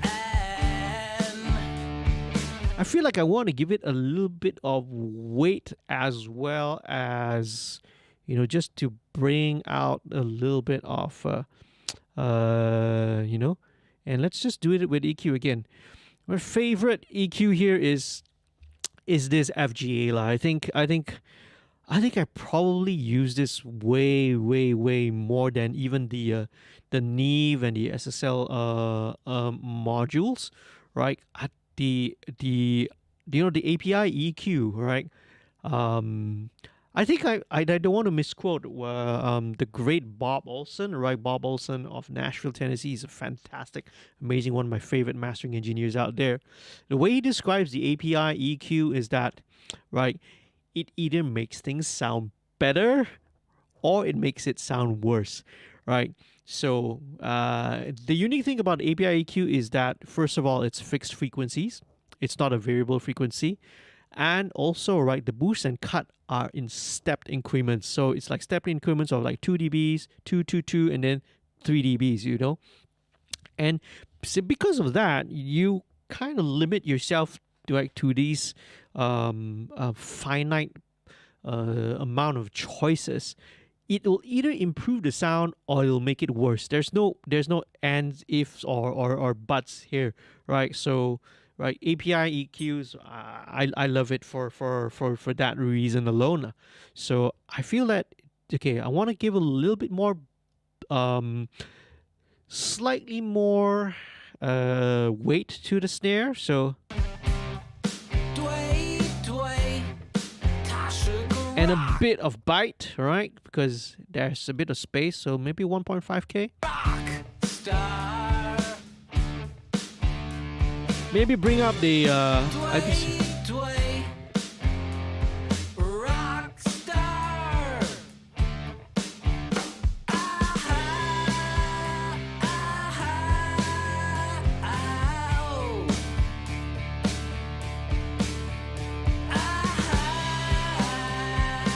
Yeah, so I can bring it back down to -1, and just having that just helps it to just bite a little bit more. I may go back again. Let's go back to this. So I might tweak this back down. Let's see.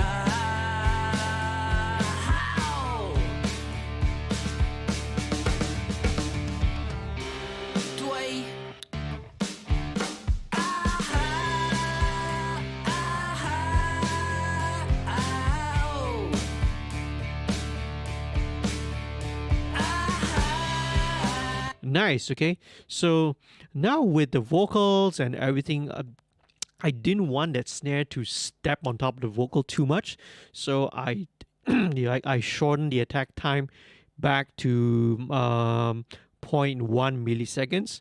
Right, that helps to kind of just push the snare just a little bit behind the vocal, instead of, like, I felt it was starting to fight with the vocal a little bit. So that's the main reason why I was coming back to revisit this. So back to vocal again. All right, back to vocal. So again, this is all, again, it's a set, and don't forget, mixing's not a linear process. Okay, you can always jump back and forth, right, between different parts and different sections of whatever you're working on. When it feels, you don't have to wait, right? If you feel like it needs to be dealt with right away, I feel like it needs to be tweaked right away, because it's like, I can't get past the fact that the snare is, starting to step on top of the vocal, right? So immediately, let's deal with it right away. So now, creative, we're still on the vocal creative processing side. So time to put in a little bit of effects. So what I like to do with vocals is I like to place them, especially when it's recorded like in a really, really dead space. I would like to put them in a nice sounding room, and I would do that using Wave's Super Tap. So Super Tap, right, it's a delay, okay, but just set it to just a single tap, all right, so you get a single return, a delay return. But importantly is this EQ section over here, right? So this EQ is actually a low pass filter, a high cut, all right, at 1.5K. So basically all your high mids and your highs are all like filtered further off, so you get a very, very warm sound. So I'm gonna exaggerate this for you so you can hear it. 对对，他是个 rock star. This is very cool, right? It's almost like a little slapback effect, okay? But this is exaggerated, of course. So usually you just want to hear a little bit of it. So it 我 sounds... 出去巡回演唱。 That's probably okay. But again, listen in context. 对对，他是个 rock star. That's about right. 我出去巡回演唱。 Yeah, so it gives the vocal, right, a little bit of sense of space. It sounds like it's in a room, right, instead of something that's too dry. Okay, let's move on. I'm gonna add doubler. Right, so for this song, no vocal thickening trick, okay, right? That's another thing which I do in some other songs. Typically, if it's like a pop song, I'll do that. But again, in indie rock, no, you don't need this. But I will have this doubler, which is like a little bit of chorusing. So let's add a little bit of it. Let's go back to maybe the quiet bit. 对对对。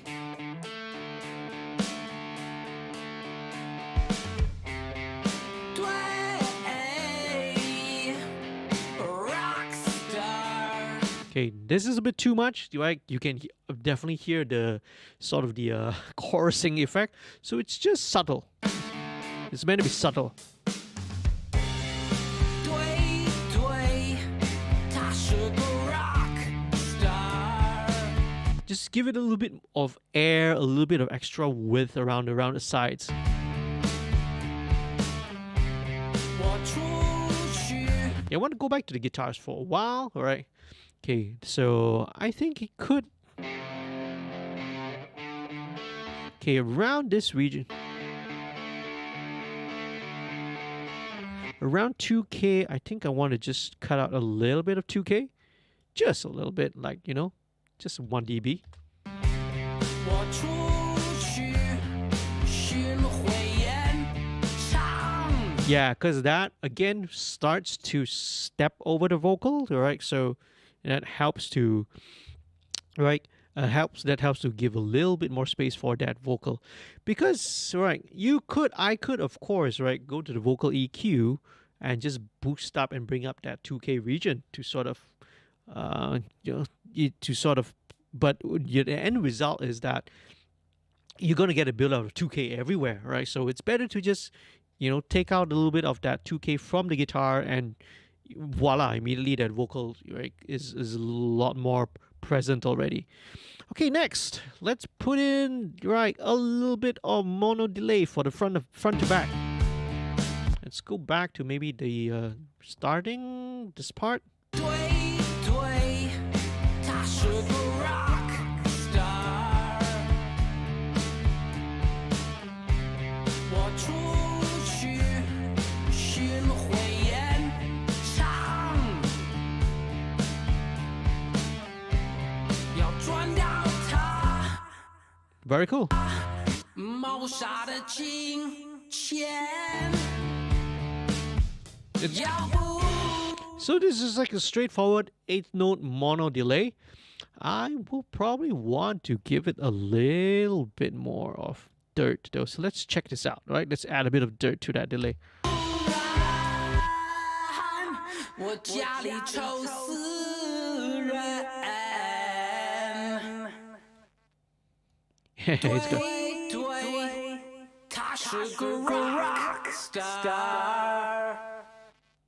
Ooh, it's got a little bit of that distortion. 对对，rock star。 That's interesting.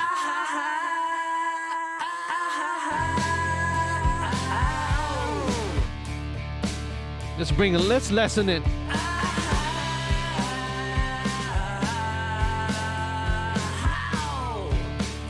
And let's go back to type 1. It's a bit overdone, right? You're not doing an industrial like an EDM thing. 对对对，他是个 rock star。我出去巡回演唱， Just to give it a bit of that front to back. 要赚到他谋杀的金钱。 All right. Hang on a second. Hey, the little laptop screen here has gone dead. Great. Don't go anywhere, folks. Let me just double check.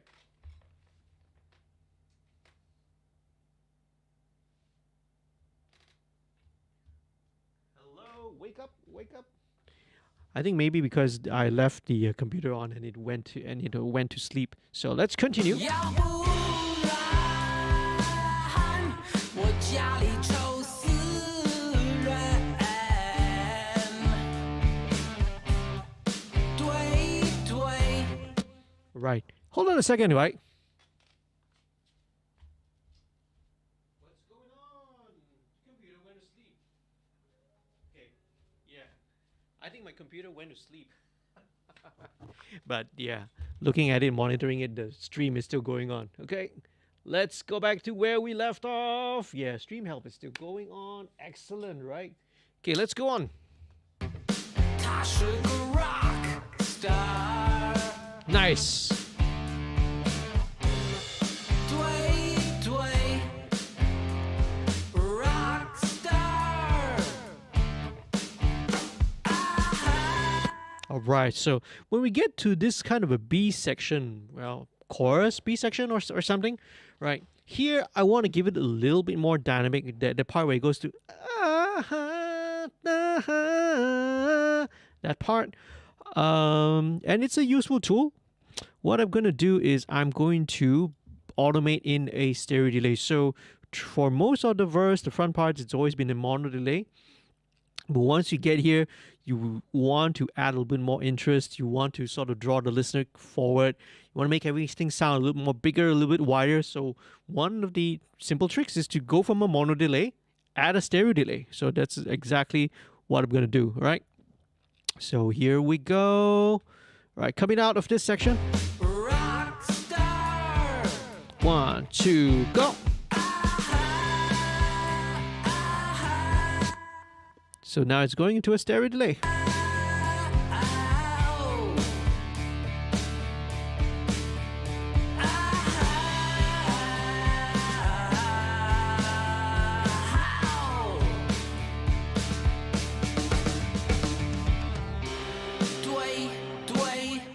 Okay, right. So let's bring it back down. Here is going back to mono. Let's look for the other part where it goes to that. A little rock star. I'll probably come in on the downbeat of that. A little rock star. Probably come in with the stereo delay there. So again, if you're wearing this on the if you're listening to this on the headphones, you'll hear it a lot better. Okay, so from the vocals being central mono, suddenly the delays start to wrap around, right, the edges, the stereo image. A rock star. A little rock star.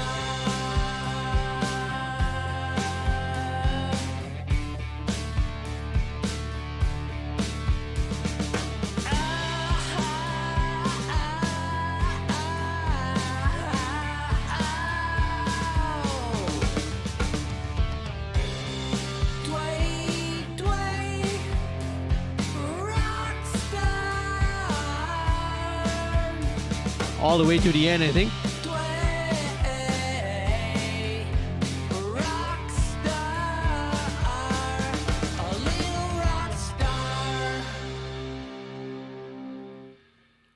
All right, very cool. Okay, so let's check out now. Back to the guitars. Okay, so okay. Okay, very cool.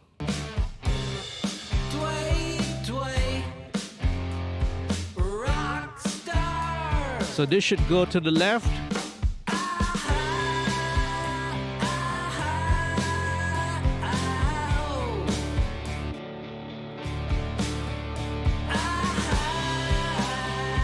There we go, right?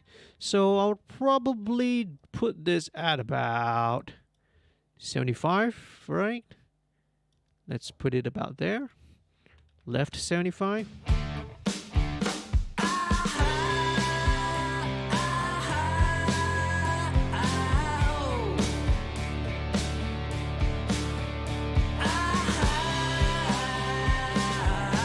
Okay, and I'll probably trim it down as well, the volume, eh?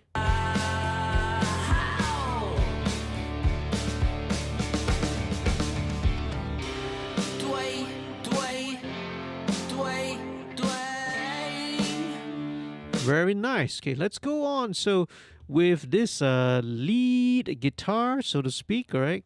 So this lead guitar, I think I've gone for a slightly more higher gain structure. Yes, so this is Rock 75 UK. What is this? Rock 75. JTM 75. So a little bit different. So this one is slightly more high gain, and you have a tube screamer here, all right, at the front. And let's check it out.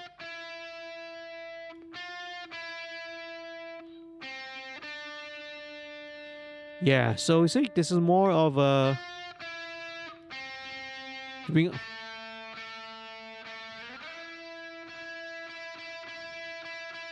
okay, I would probably want to drop in a delay in here. So let's do that, okay? Let's drop in delay. I don't. I saw the delay up there, but I'm just wondering, do we have another type? Okay, that's fine. We'll just drop in regular digital delay here in front of the amp, right? Just treat it like a real amp, man. And can we go into sync mode, please? Okay, there we go. It's a little bit stubborn. So this should go maybe 8th.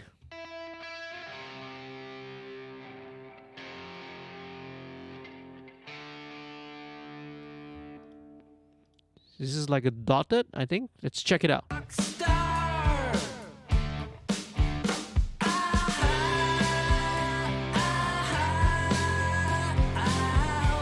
Okay, I gotta automate this. Okay, this dirt needs to go down.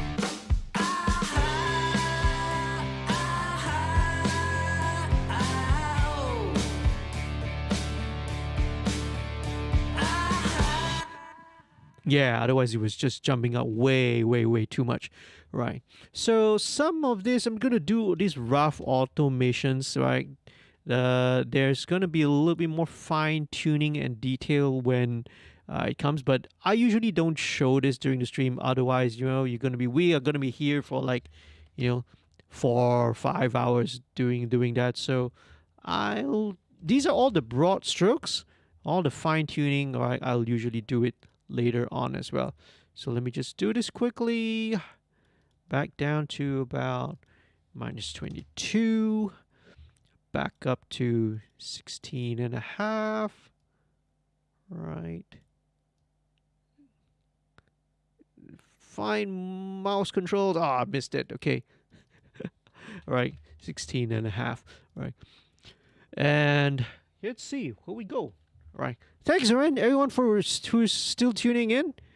I really, really appreciate it. If you're not a subscriber, remember, please do subscribe to the channel, okay? We'll really, really appreciate it. Okay, let's bring in back to the lead guitar, okay?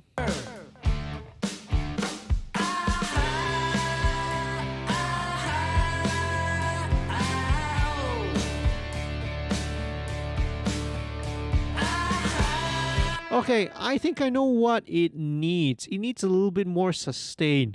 And similar to what we did with the guitar, this is exactly what is needed, man. Okay, hang on a second. Shall we go with MV2? Let's bring up.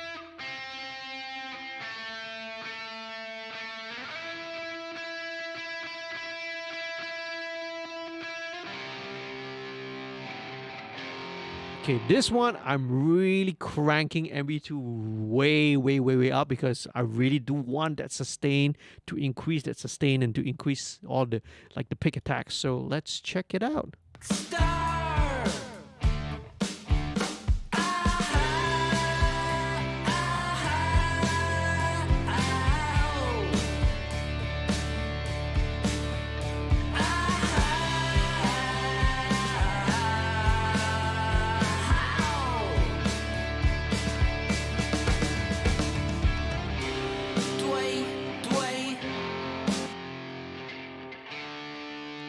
Okay, right. Take out a little bit of that bottom.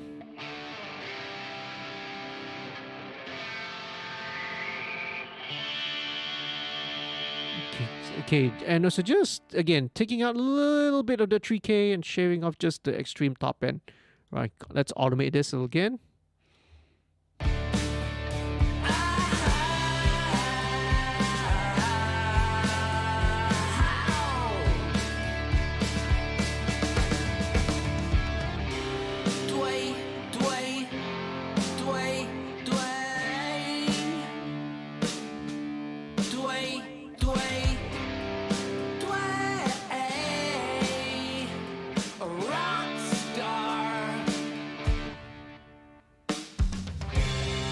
Okay, right. So this needs to be a clear drop. So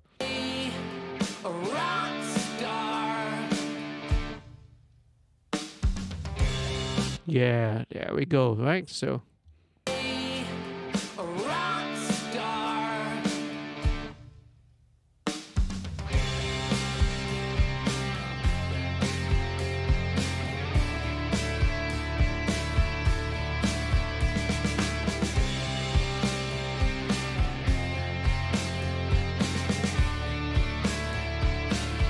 and then back down.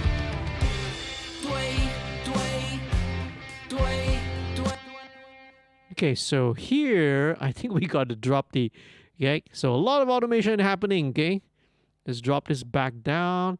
But not only that, I got to take the delay out. Okay, because it is meant to just punctuate the rhythm, and having that delay is just like, yeah, it's messing things up. So.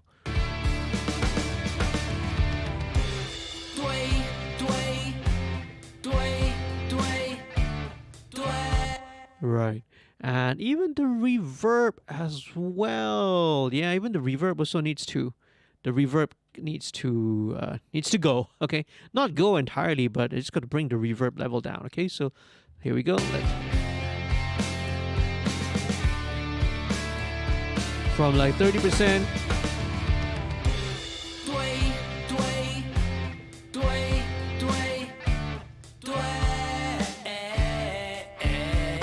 Yeah, so something a little drier. Okay, let's check. Let me just solo this first.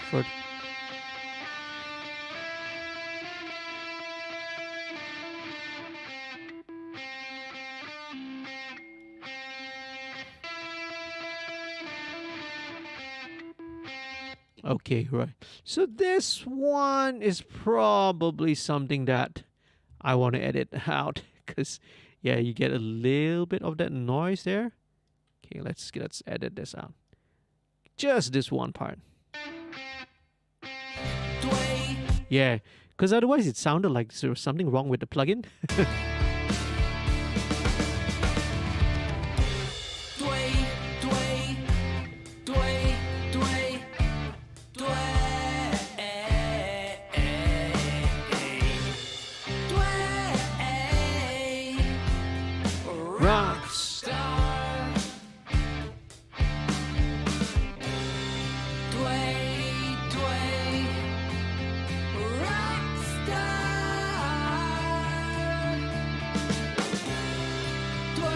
Right, so now we can come back up. Right, now we can bring all the delays back up. Yeah, okay, let's bring the delays back into the picture. Back into the picture. So, yeah, so all these things we need to do, man. Okay, 0.33, 0.33%. That's better.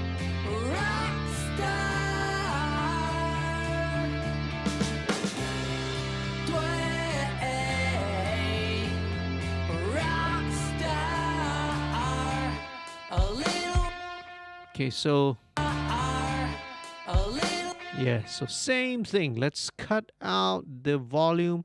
This needs to be like a clean cut.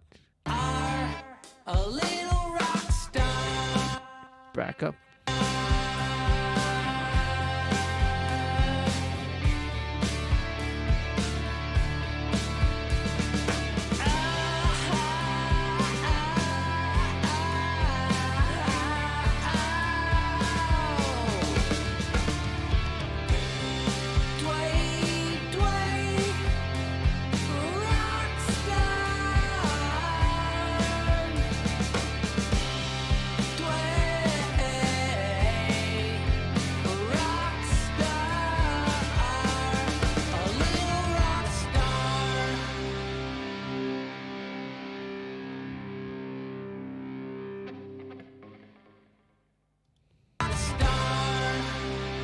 Interesting.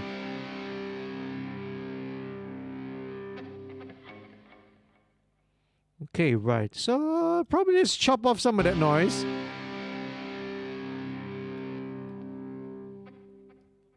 Okay, a little bit more.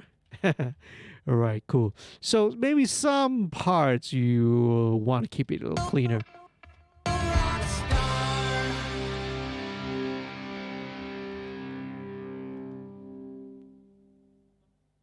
There you go. That's much cleaner there. Let me just take a look at the drum sustain. Are we getting a little bit more sustain from the room here?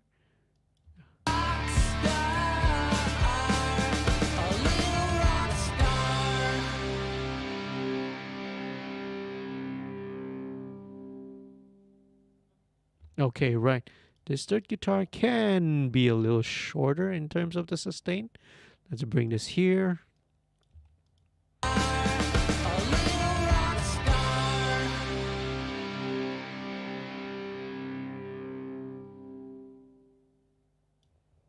Okay, here we go. Check it out.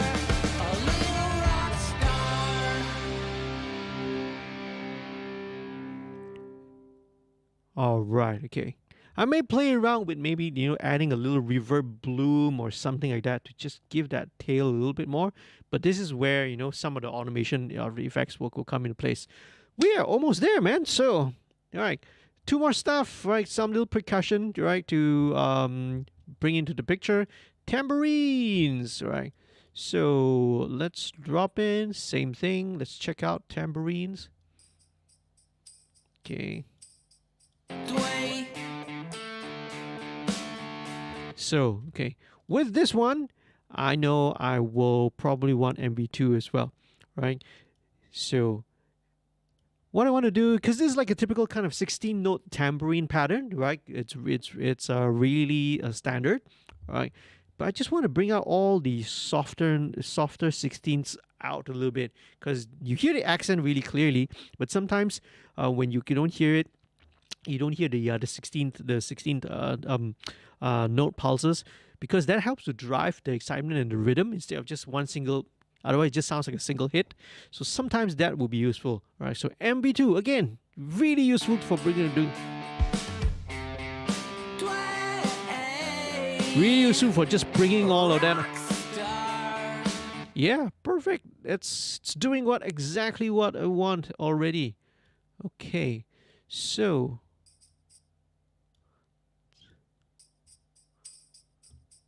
Nice.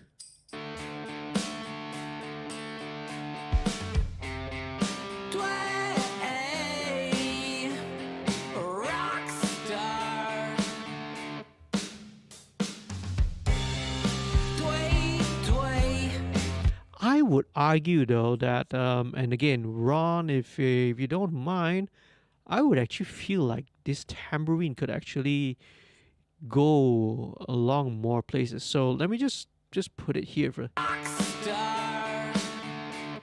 feel like you could use it here.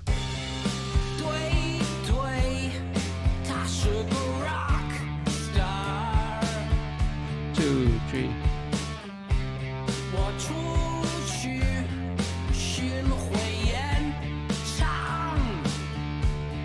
Like every time you get to the chorus.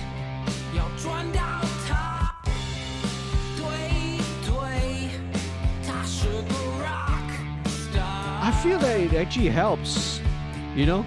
But we'll see how.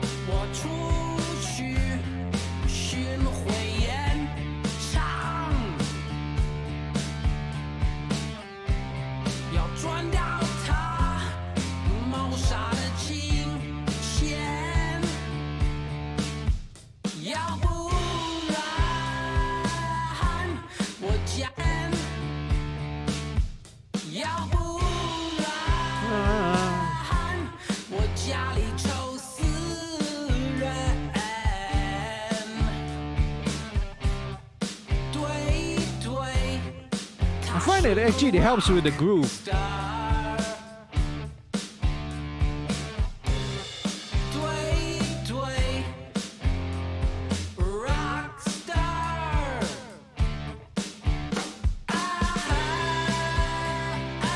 Okay, Bobby, cut it out here.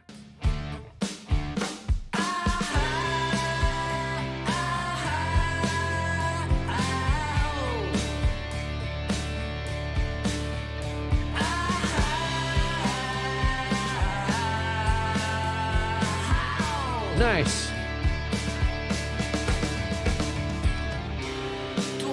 Okay, let's hand claps. All right, let's check out these hand claps. Nice.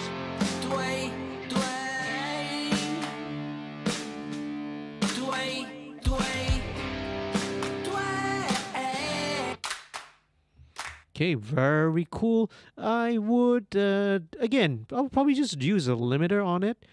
Same, little clipper will do really, really well. Because just some of the hand claps kind of just poke out a little too much.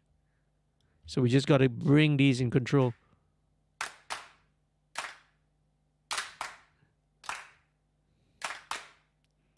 There we go. Nice, excellent.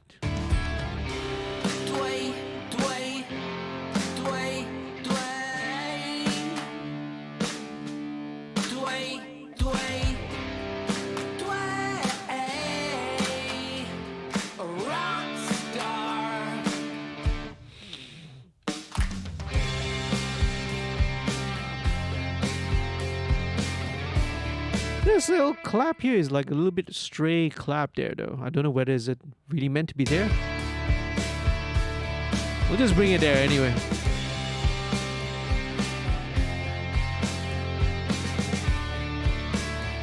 Same thing, let's bring the tambourine over.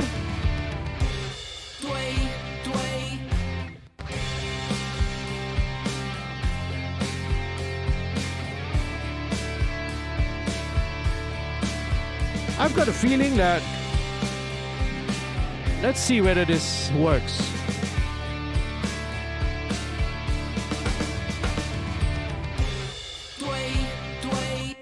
Let's double this over the snare, okay?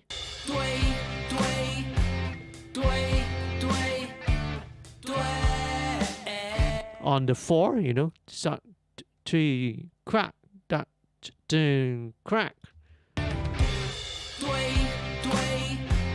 It's a nice build up because when the claps come back in,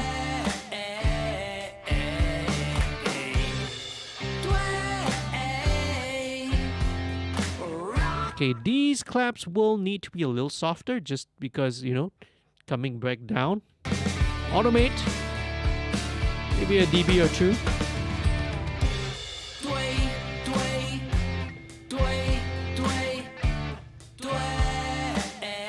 Yeah, maybe actually about 3 dB actually. So then when everything kicks back in, bring it back up. Just dynamically, because it dynamically leads back to when the claps come back again, it builds up.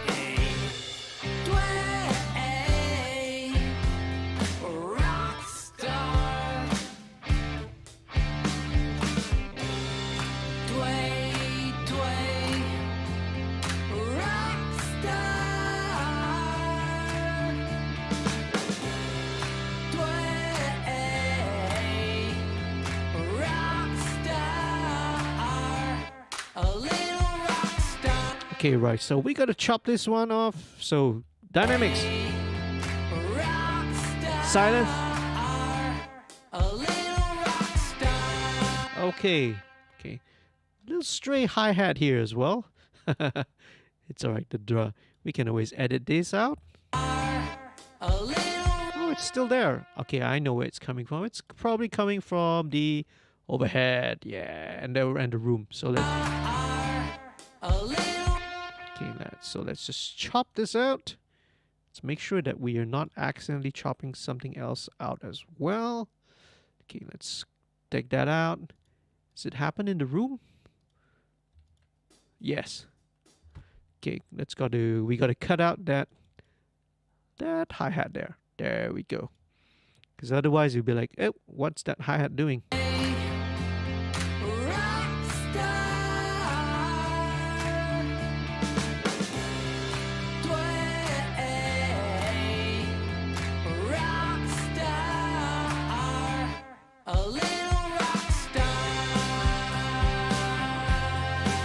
There we go. Nice.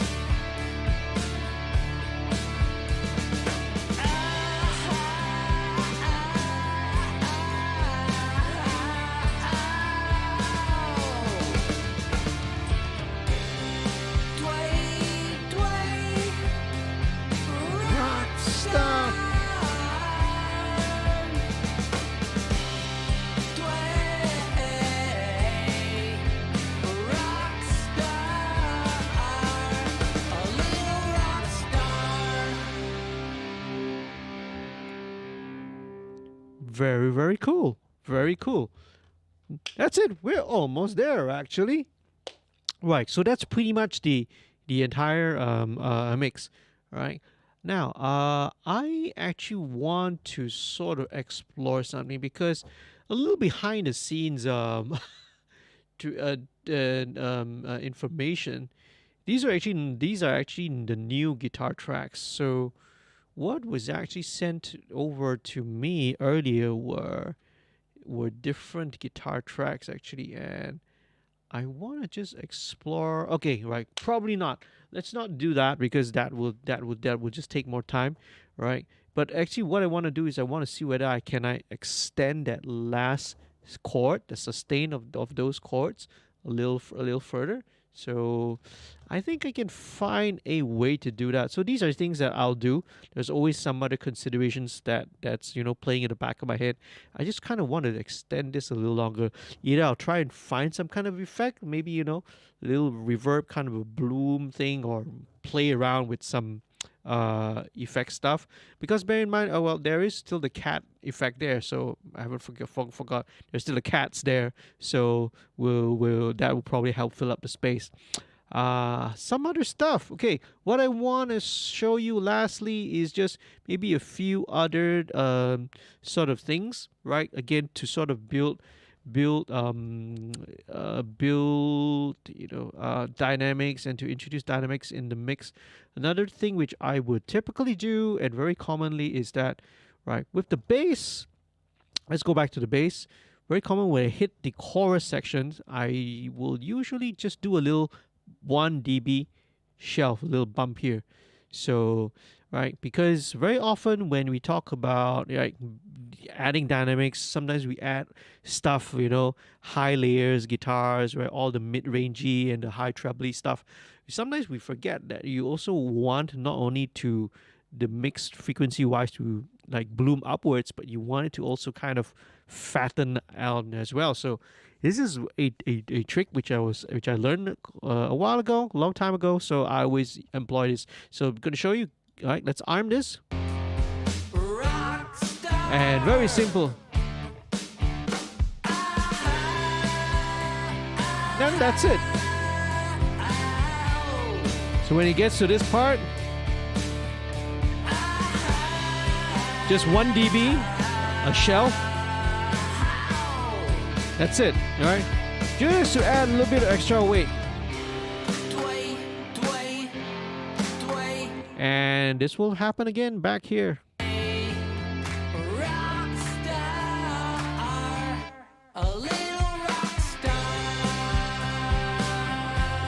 And all the way to the end, okay? All the way to the end. Very cool.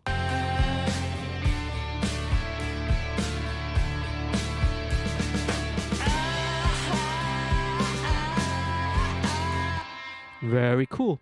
So one more similar, in a similar vein as well, a very easy trick that you can do, right, to sort of bring a little bit more excitement, inject a little bit of excitement into the mixes, is just to automate the stereo bus. And this is super, super simple to do, right? So basically same thing, when you kick into that section, all you do is just automate and bump up that master by about a dB. So here's how I do it. 2, 1, 2, 3, 4. There you go, right? So this is super subtle, right? Because this is basically just bringing the overall volume, the level of the overall song mix by just a dB, and it's not noticeable, right? To the listener, if it just feels like, oh, just everything just sounds a little bit more exciting, a little bit more, it's such a subtle and an easy way to create impact and dynamics in a mix. And then when it comes out, 1, 2, 3, 4. Yeah, so coming out of it, yeah, we can same thing. Right, we ramp it back down. Ramp it back down. All right, there we go. Almost there, man. This is the last thing. And repeat, rinse and repeat. Same place, right back here. All right, right here at bar 86.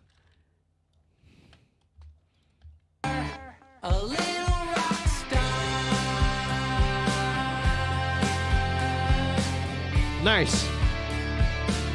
Very, very nice.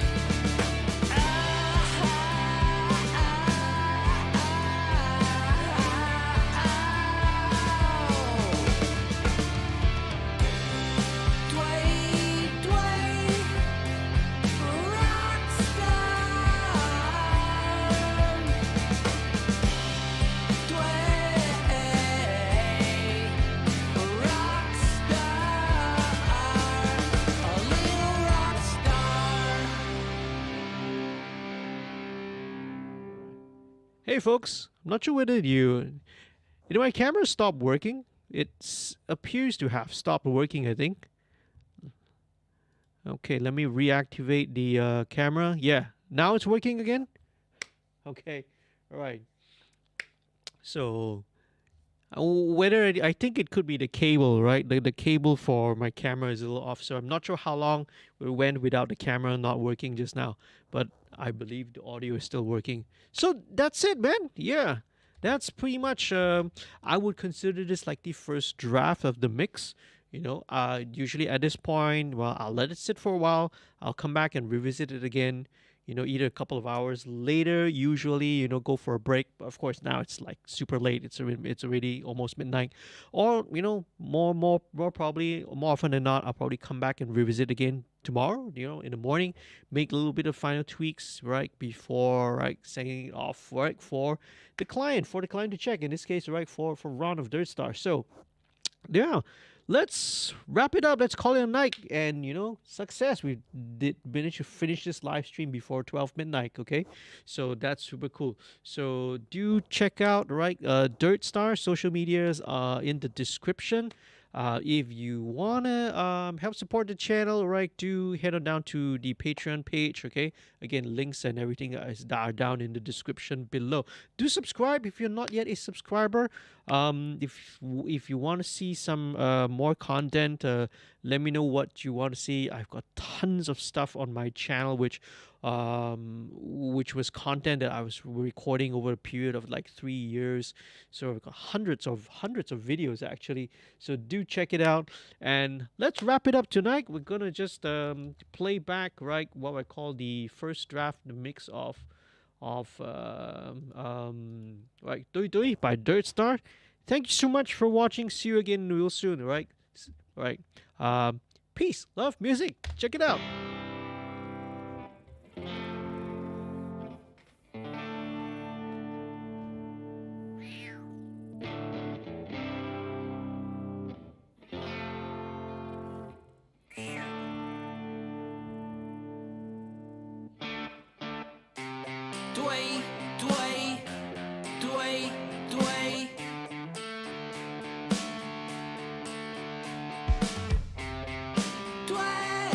See, this front part probably has a little bit too much of the mono delay automation. Okay, so I automate it.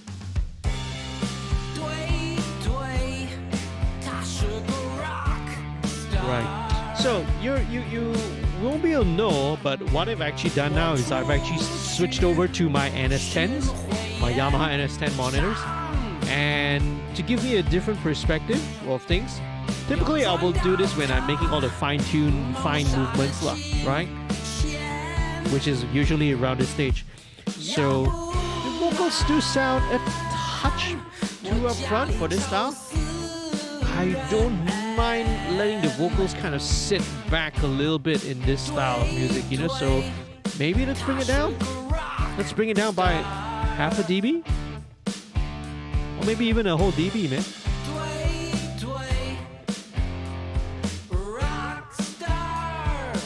Yeah, so overall about a dB lower.